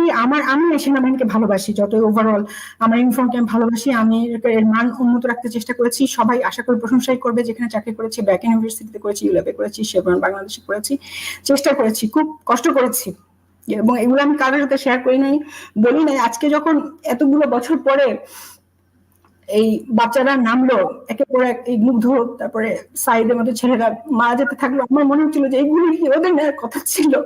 আমাদের মতো কাওয়ার্ড, আমরা যেদিন গুলিগুলো নিতে পারি নাই, that's why they are on road. এখনো আমাদের সময় আছে to get down on road, to tell them sorry to the new generation, to Gen Z. We're sorry, we could not create a beautiful world for you. আমরা আজকে এত বিচ্ছিরি একটা পৃথিবী দেখছো, এত বিচ্ছিরি একটা বাংলাদেশ দেখছো, because of us. সো এখনো সময় আছে। আমি আমার হাজবেন্ড, আমার 4 বছরের বাচ্চাকে নিয়ে আমরা আন্দোলনে নেমেছিলাম। তাকে নিয়ে আমরা প্রায় 3-4 কিলোমিটার আন্দোলন করেছি। মানে ওই মনের ভেতরে ওই এগুলো আসছে। তারপর ওদের স্পিরিট দেখলাম। আমি খুব আশাবাদী, এবং খুব শঙ্কিত যে অন্য কোনো মানে ষড়যন্ত্র এসে যাতে তাদের এই সাফল্যকে নষ্ট করে দিতে না পারে। আপনি শাহনাজ, আপনার আরেক বন্ধু, গেছে, আমি সরি আমি এত সময় নিয়ে নিচ্ছি, আসলে আমি কোনো অসুবিধা নেই, আমরা জানতে চাই আসলে এখানে আমার আমার মানে ইমোশনাল আমার ভিডিও আমি না শুধু আমি বললাম তো সবার তো আসলে আমি অবসরপ্রাপ্ত অফিসার এই জন্য কথা বলছি, প্রত্যেকটা অফিসারকে ওই সময়টা যদি আপনি কথা বলাতে পারেন কাঁদবে সবাই। আসলে বেশিরভাগ এখনো জানে না, আমি এখনো কিছুদিন আগেও আমার আমার মানে নাম না রিজার্ভের একজন অফিসার বলেছেন যে আপনারা হয়তো বিশ্বাস করবেন না কিন্তু আমি জানতাম না যায় না ঘোরাচ্ছে। আমি না তুমি জানতে, কিন্তু উনি এমন একটা ভালো অফিসার, আমরা ওকে পার্সোনালি চিনি, মিথ্যা বলার মানুষ না, আসলে জানতেন না। এমন ভাবে ওনারা জিনিসটা ডিজাইন করেছেন, সিস্টেম করেছেন, অল্প কিছু মানুষ মিলে, এমেজিং, বাবা দিতে হয় বাবা। আচ্ছা, এর কথা যেটা বলছিলাম, ভিডিওর ঘটনার পরে টু সিস্টেমেটিক্যালি মানে ব্রেক আওয়ার ব্যাকবোন এবং আমাদের মরাল ইয়ে করে ফেলার জন্য যেটা করা হয়েছিল, কয়েকটা কিলিং হয়েছিল। আপনারা শুনেছেন যে হেলিকপ্টারের একটা অফিসারের মৃত্যু হয়েছিল, আরেকটা অফিসারের মৃত্যু হয়েছিল সিলেট থেকে আসার পথে, ওনার নামটা আমি এখন মনে করতে পারছি না, আমাদের কোর্সের না, সিনিয়র একজন জিওসি মারা গেছে, দুইজন জিওসি মারা গেছে। না, জিওসি তো মারা গেলেন দুজন, হ্যাঁ, মানে আমার মতন অফিসার আর কি, হয়তো কথা বলতে চেয়েছেন, কষ্ট পেয়েছেন, কোন মুভ করবে ওরা ভয় পেয়েছে, এছাড়া মারা যাওয়ার আর কি কারণ? আমাকে কেন মেরে ফেলেন আমি জানি না, মনে হয় আল্লাহ আমাকে কোনোভাবে সেভ করেছেন, অথবা আমি নিতান্তই ছোট মানুষ দেখে ওরা ছেড়ে দিয়েছেন, ধন্যবাদ তাদেরকে, কি বলবো। তো সাদা হয়তো বা মুভ করেছিলেন জিওসি, সব জিওসি ওই সময়কার জিওসিরা তো মানে অনেক ইয়েই ছিলেন, স্যারদেরকেও দেখতাম, এমনকি শাকিল স্যার কিন্তু আমাকে আমার টিপস পড়িয়েছিলেন, স্যার রংপুর ইয়ার জিওসি ছিলেন। আমি যখন সেকেন্ড লেফটেন্যান্ট থেকে লেফটেন্যান্ট হই, স্যারকে আমি পার্সোনালিও চিনতাম, মানে স্যার আমাকে র্যাঙ্ক করেছিলেন, কংগ্রাচুলেট করেছিলেন, ম্যাডামকে চিনতাম, ম্যাডামের সাথে কাজ করার সুযোগ হয়েছে, রাতুন তখন ছোট ছিল, তাকেও আমি কয়েকটা প্রোগ্রামে দেখেছি। তো আমার কোর্সমেটের কথাটাই বলি, কারণ মনে যেগুলো আসলে এই আশা রাজীবের কথাটা আমি বলতে চাই। এরপর কিছু কিছু কিলিং হলো, আমরা দেখলাম যে ওই মোটরসাইকেলে মানে দুর্ঘটনা, সবই দুর্ঘটনা করে দেখানো, এটা রয়ের একটা স্টাইল। আমার মনে হয় আমার এতদিনের রিসার্চ কার তাদের মারার স্টাইল হচ্ছে এই আপনাকে কেউ ট্রাকে করে মানে কেউ আপনাকে ফেলে দিবে, অথবা আপনাকে মানে এমন ভাবে মারা যাবেন যে বোঝা মানে মনে হবে যে অ্যাক্সিডেন্ট, কিন্তু যার মেসেজ পাওয়ার কথা সে পাবে। তো রাজীবের কাজটা ছিল তাদের খুবই কাঁচা। কেন কাঁচা বলছি, 7ই মার্চ এত খুবই ঘটনার কারণে, 25শে ফেব্রুয়ারির ঘটনা, 7ই মার্চ সে মারা গেল। কিভাবে মারা গেল? রাজীবের মতো এত শান্ত, এত ভদ্র, এত স্মার্ট একটা অফিসার, সে তার বাস থেকে নেমে শান্তিনগরে, তার বাসা শান্তিনগরের 200 গজ দূরে, কি কারণে সে একটা হোটেলের, কি তার দুঃখ ছিল যে সে 9 তলা থেকে 903 নম্বর রুম থেকে আত্মহত্যা করে মারা যাবে? এটা কোনো যুক্তির মধ্যে পড়ে? এটাকে একটা মানে একটা মেয়েকে দিয়ে পরে ওরা এটাকে কভার করতে চাইলো যে সে নাকি কোন গার্লফ্রেন্ডের সাথে ওখানে গিয়েছে। আর গার্লফ্রেন্ডের সাথে যাওয়ার জন্য তার হোটেলে যেতে হবে, ওইখানে তাকে মিট করতে হবে? অফিসাররা এরকম হয় না আসলে। অফিসারদেরকে যারা চিনে তারা মানে বা কাছাকাছি অ্যাটলিস্ট রাজীবকে যারা চিনে তারা বিশ্বাস করি, আমরা বিশ্বাস করি। এবং ঘটনাটা কি হচ্ছে, ঠিক তার মৃত্যুর পরপরই আমাদের কিছু কোর্সমেট সেখানে পৌঁছায়, একজন কুসুমত হিমেল, সে একটা ইয়েতে বলেছিল যে দোস্ত আমি যেটা দেখলাম যে ভেতরে 903 মানে 3 নম্বর রুমে আমি একদম সাথে সাথে যাই, মানে ঘটনা যখন মানে আর কোর্সমেট সেই জন্য সে গিয়েছে, যে 5-6 জন মিলে ধস্তাধস্তি করলে একটা রুমের যেরকম অবস্থা হয় ওরকম। তোর গার্লফ্রেন্ড থাকলে কি ও ধস্তাধস্তি করেছে? ওখানে ব্লাড কেন? কে কাকে মেরেছে? কোনো মেয়ের তো কোনো ট্রেস পাইনি আমরা। এবং ও বডিটা যে ওরা ফেলেছে, মানে ধর 5-6 জন মিলে যদি কাউকে জোরে ছুঁড়ে ফেলে তাহলে যেই ডিস্টেন্সে পড়বে ওইরকম একটা ডিস্টেন্সে পড়বে, কেউ নিজে লাভ দিলে তো তোর ধর মানে যেই ডিস্টেন্সে পড়ার কথা ওইখানে ওর বডিটা ছিল না, এত স্পষ্ট জিনিস দেখা যাচ্ছে। এবং ওর ফ্যামিলি আসার আগেই তার মানে কর্তৃপক্ষ তার ব্লাড মাখাইয়ে সরিয়ে ফেলেছেন, এগুলো তো এই নিউজেই আছে, যে নিউজে খুব রহস্যজনক ভাবে তার মৃত্যু। তো কেন এই মৃত্যু হচ্ছে বা কি হচ্ছে, মানে এটা তো আসলে আমার পক্ষে বোঝা সম্ভব ছিল না। এই সময়ে এই 3 বা 4 মার্চের দিকে, ওই সময় একটা ঘটনা আমার মনে আছে, যে আমি আজকে প্রশ্ন করবো প্লাস বলবো, এবং আমার ধারণা যে এখন ধারণা বলতে হবে আসলে, কারণ তদন্ত তো হচ্ছে না, ধারণাগুলো বলি যদি ওনারা আমাদের স্পেকুলেশনও ইয়ে করেন আর কি, গ্রাহ্য করেন। ওই সময় 3 বা 4 তারিখের দিকে আমি একটা ইমেল পেয়েছিলাম, আমি একটা আননোন সোর্স থেকে একটা ইমেল পেয়েছিলাম, মানে পুরো বিডিআর ঘটনাটা কেন হলো, কিভাবে হলো, এবং ওই কথাগুলোর মধ্যে যে রৌমারী সীমান্ত, পাদুয়া সীমান্ত, ব্যাকগ্রাউন্ড কি, অনেক বড় মানে 10-12 পাতার খুব ভালো ইংরেজিতে লেখা, খুবই মানে লুকস লাইক এ মানে ভেরি গুড রিপোর্ট, মানে গুড রিপোর্ট, এরকম অ্যাটাচমেন্টে মানে ইমেলটা আমার কাছে আসছিল।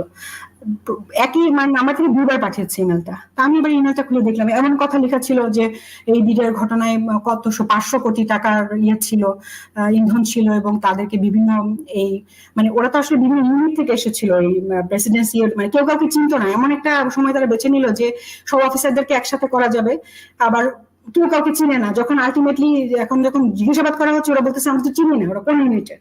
1 ইউনিট হলে বুঝতাম যে ও মেরেছে, কদু মেরেছে, যদু মেরেছে, কাউকে বলতে পারছে না।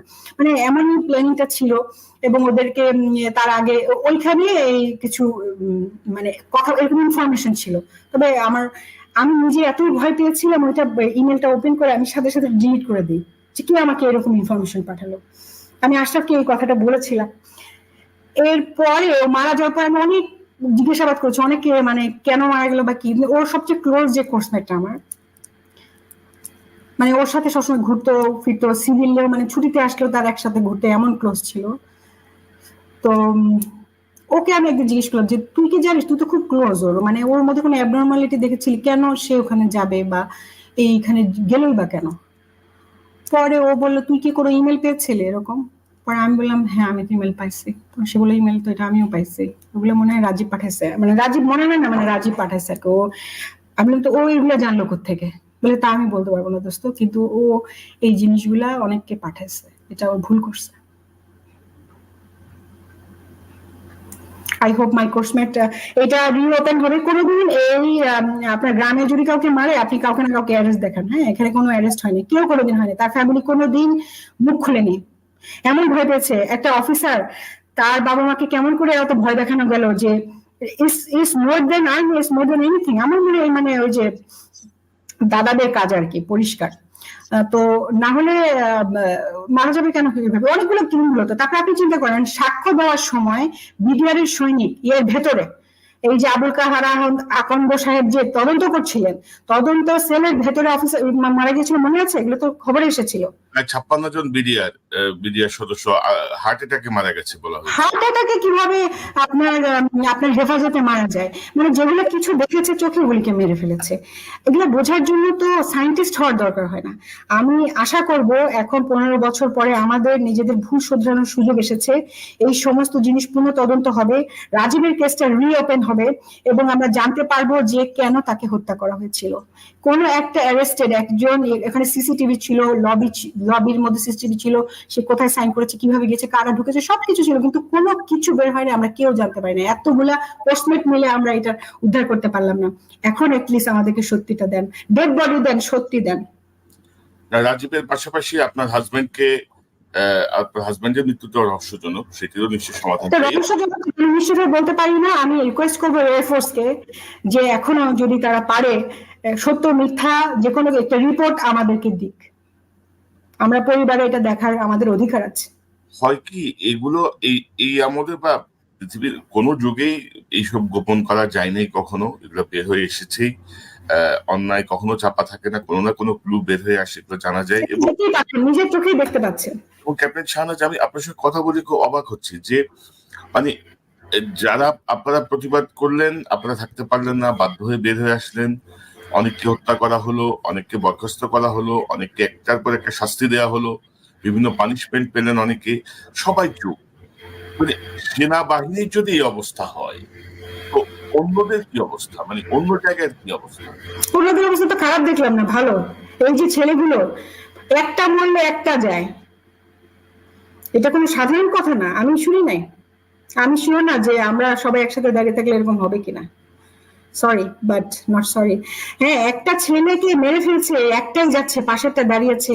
জেনজি ওরা আসলে ভয় পায় না, আসলে ওরা অনেক প্রিভিলেজ, যেটা ঠিক। যাদের তো মা বাবা আমাদের জেনারেশন, ওদেরকে যে আমরা যে কষ্টটা পেয়েছি গত 20 বছর, আসলে আমরা তো কোনো ন্যায় শাসন দেখি নাই, এমপির আমলেও দেখি নাই, আমেরিকার আমলেও দেখি নাই। সবসময় দেখেছি চাঁদাবাজি, লুটপাট। হ্যাঁ, আমরা সবসময় ভয়, আমরা একটা ভীতু জেনারেশন। কিন্তু ওরা অ্যাটলিস্ট আমাদের ছত্রছায়া থেকে, আমাদের পিঠ দিয়ে আমরা ওদেরকে মানে হয়তো ভালো কিছু শেখাতে পেরেছি দেখে জেনজির এত ভয় নেই ওদের। তারা ভয় পায় না, আসলে পায় না। আমি যখন আন্দোলনে নামলাম না, ভয় পায় না। এবং জেনজির এই ছাত্রদের এই আন্দোলন আমার কাছে মনে হচ্ছে কি জানেন, এটা একটা অলৌকিক কিছু আর কি, একটা অলৌকিক কিছু। আল্লাহ তো সাহায্য আছে, সাহসীদেরকে আল্লাহ সাহায্য করেন, এটা তো আল্লাহর ওয়াদা। এই জেনারেশন যাদেরকে 2009 সাল থেকে মুজিবার চেতনার ট্যাবলেট খাওয়ানো হলো, তাদেরকে সকল কিছু থেকে দূরে সরিয়ে রাখা হলো, একটি পক্ষ যা জানাতে চায় তাই জানলো, কিন্তু ফাইনালি এসে দেখা গেল যে তারা কোনো কিছুই তাদের মধ্যে কাজ করে নাই। আলহামদুলিল্লাহ, মানে আর্মিকেও এটা প্রশংসা করতে হবে। আর্মি যে জেনজি আর্মি, নতুন প্রজন্মের যে আর্মি, তারা প্রচন্ড ধারণ করেছে বিপ্লবটাকে, তারা বলতে পারেনি, কিন্তু আমরা খবর পেয়েছি। সিনিয়ররাও তো আসলে মানে যে আমাদের মনের মধ্যে তো কষ্টটা ছিল, এবং সবাই আসলে সবকিছু জানতো না, এটা সত্যি, আসলে সত্যি। হ্যাঁ, কিন্তু এবং আমরা একটু ভীতি, আমাদের জেনারেশনটা আমরা একটু ভীতি এই কারণে যে আমরা এমন ভীতিকর একটা সময় আমরা বড় হয়েছি, যে এই সময়টা, এটা মানে যে সময়টা আমরা ওদেরকে ঠিক ওইভাবে ফিল করতে দেইনি। ওরা ওই ইংলিশ মিডিয়াম করেছে, এখন একটা দুটা বাচ্চা, আমাদের সময় সবার 5টা 6টা করে বাচ্চা ছিল। এত আপনিও মনে হয় আমার দেরি হবে না, আমি 40 হচ্ছি এবার। তো আমাদের সময় যে প্রিভিলেজ আর ওদের প্রিভিলেজটা একটু আলাদা, এবং ওরা দেখা যাচ্ছে একটা বাসার এক মাত্র বা 2 মাত্র বাচ্চার একটা, অনেকে ইংলিশ মিডিয়ামে পড়েছে, অনেকে মানে একটু হলেও তাদের খাওয়া পড়ার চিন্তা নাই। তখন ওদের কাছে আসলে বিয়েগুলো খুব বাজে মনে হয়, যে কেন এমনটা, কেন আমাকে কেন ছাত্র দল এসে আমাকে শোক দিবস করাবে, কেন আমাকে নাচাবে, কেন আমাকে এখানে শোয়াবে। মানে তাদেরকে যেভাবে বাসায় বড় করা হয়েছে, ওরা যখন ইউনিভার্সিটিতে গিয়েছে এবং দেখেছে যে না, থিংস আর নট সেম, তখন ওরা এটা মানতে পারেনি। কিন্তু আমাদের সময় এটা খুব নর্মাল ছিল, আমরা ছোটবেলা থেকে জানতাম যে এরকম হবে বড় হলে। তারা কথা বলতে পারছে না, ফেসবুকে লিখতে পারছে না, ফেসবুক ব্লক হয়ে যাচ্ছে, মামলা হচ্ছে, অনেক কথাই তো আসছে। তো এটা একটা আমাদের জন্য একটা ভালো বিষয়। এবং ক্যাপ্টেন শাহনাজ বিশ্বাস করেন, গত 10 বছর ধরে আমি আমার সাংবাদিকতায় বা দেশ ত্যাগ করে আমি রাষ্ট্রদ্রোহের মামলায় 9 মাস জেলে ছিলাম, পরে বাধ্য হয়ে বের হয়ে এসেছি, নাহলে আমিও হয়তো গুম হয়ে যেতে পারতাম, আল্লাহ বাঁচাইছে।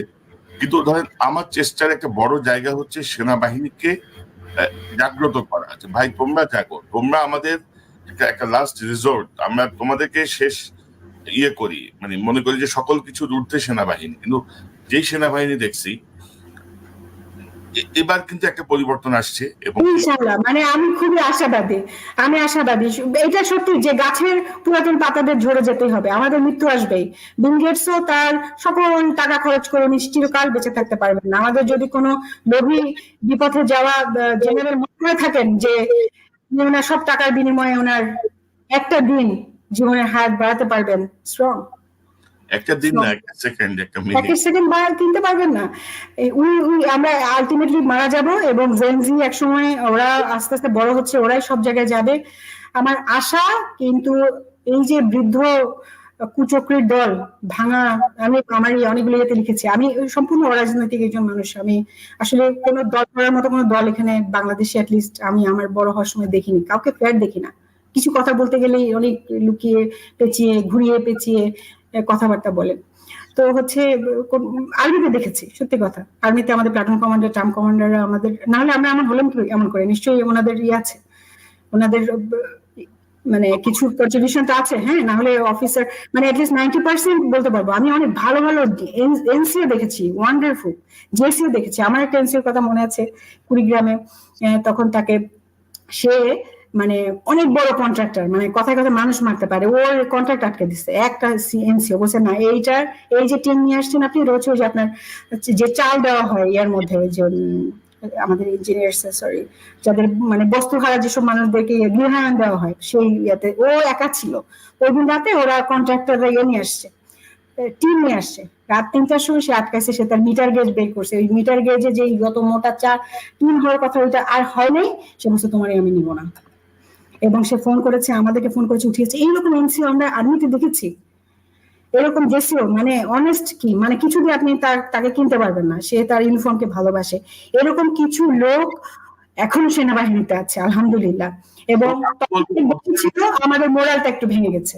আমি বলবো অধিকাংশই এই টাইপের মানুষ, কিন্তু নেতৃত্বে যে বৃদ্ধ পাতারা বসে আছে, যারা ঝরে যাওয়ার অপেক্ষায়, আসলে তারা সাপ্রেস করে রাখছে অনেক কিছু।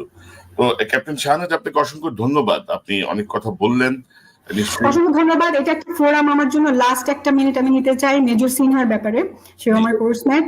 মেজর সিনহা দেশপ্রেমিক, অসম্ভব, ওর ব্যাপারে আসলে বলার কিছু নাই, সবাই অলরেডি তার ব্যাপারে জানে। মেজর সিনহারও হত্যার বিচার চাই, এবং মেজর সিনহার বিষয়টাও কিছুটা ইয়ে ঘটিত, মানে অনেক হাই লেভেল ঘটিত। এটা আমি পরে বুঝতে পেরেছি এই কারণে যে সে রাজশাহীতে গিয়েছিল, সেখানে বর্ডারে কি কার্যক্রম হচ্ছে সে এটা ডকুমেন্টারি করেছে। সে সিলেটে গিয়েছিল, সেটা ডকুমেন্টারি করেছে। ওইখানে যে মানে মাদক ব্যবসাগুলো ইন্ডিয়া আমাদের সাথে করে, ওইটার ব্যাপারে তার কাছে একটা রিপোর্ট ছিল। সেই তদন্ত সেই রিপোর্ট, তার যে ল্যাপটপ যেটা উখিয়া থানায় নিয়ে যাওয়া হয়েছিল, we want to see that report, যে এই যে দেশের হিরো, হ্যাঁ, সে কেন মারা গেল, সে কেন চাকরি ছেড়ে দিল, তার মতো এসএসএফ এর অফিসার সবকিছুতে টপ করা। He wanted to speak just like me. এই কারণে সে চাকরি ছেড়ে এই কাজে নেমেছিল। এবং সামান্য ওসি তাকে গুলি করতে মারতে পারে তখন যখন অনেক উপরের লেভেলের অর্ডার থাকে। এগুলো আমাদেরকে বলে লাভ নাই। অনেক উপরের লেভেল, অথবা সে নিজে এজেন্ট যদি না হয়ে থাকে। সে এজেন্ট ছিল, এরকম শুনেছি, রয়্যাল এজেন্ট ছিল তার গুয়াহাটিতে। আপনি একটু রিসার্চ করলে জানতে পারবেন, এরকম শুনেছি, জানি না। কিন্তু সে এখনো বেঁচে আছে কেন? সে কেন এখনো তার হত্যা, মানে তার যে ফাঁসির আদেশ সেটা কার্যকর হয়নি? কিসের এত অপেক্ষা? এটাকে আমরা এখন দেখতে পারি না? আমি এই রিকোয়েস্টটা করব, আমি রাজীবের কেসটা রিওপেন হোক, আমাদের বিডিআর এর সুষ্ঠু তদন্ত হোক, আমাদের মরাল আমাদের ফিরিয়ে দেওয়া হোক, আমাদের সম্মান, আমাদের ইউনিফর্মের যতটুকু নষ্ট হয়েছে সেটা আমাদের ফেরত দেওয়া হোক, এবং এই বিচারগুলো হোক, এতটুকুই চাইবো। সেনাবাহিনী ভালো হোক, আমি সেনাবাহিনীকে ভালোবাসি এবং এখনো বিশ্বাস করি যে মানে মানে আমার ট্রাম কমান্ডার আমাকে বলতেন যে তোমার ট্রেনিং তোমার ব্লাড থেকে কেউ কোনোদিন নিয়ে যেতে পারবে না। তাহলে তোমার বলতে পারে যে তোমার র্যাঙ্ক নাই, তুমি ইয়ে করেছো, রিজাইন করেছো, এইটা অনেক কিছু বলতে পারে, but can they take the training from your blood? A soldier is always a soldier.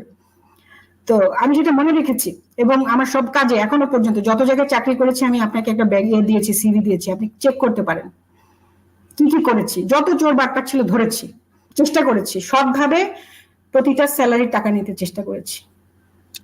এবং আপনি যেটি বলছেন যে ইউনিফর্মের সম্মান ফিরিয়ে আনতে হলে অফিসারদেরকে সচেষ্ট হতে হবে। এক্স্যাক্টলি। এই যে গুটিকার কালপ্রিট, তাদেরকে আমাদের এখন উন্মোচন করার সময় এসেছে। আমি আশা করবো আরো অনেকেই কথা বলবেন, এখন সাহস করে কথা বলবেন তারা, এবং ওই স্যারদেরও বলবো যে অনুশোচনা করা দরকার।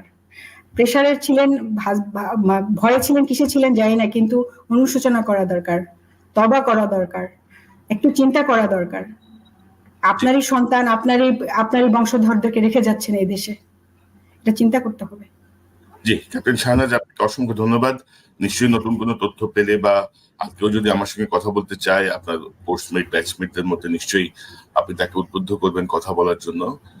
এবং আস্তে আস্তে যদি সবাই যখন কথা বলা শুরু করবে, আমার মনে হয় যে একটা চাপ অটোমেটিক তৈরি হবে, অনেক কিছুই পরিবর্তন হবে। আমরা আমাদের সেনাবাহিনীকে আবার শতভাগ চেনা রূপে ফেরত পাবো, ইনশাআল্লাহ চেনা রূপে ফেরত পাবো। আপনাকে অসংখ্য ধন্যবাদ।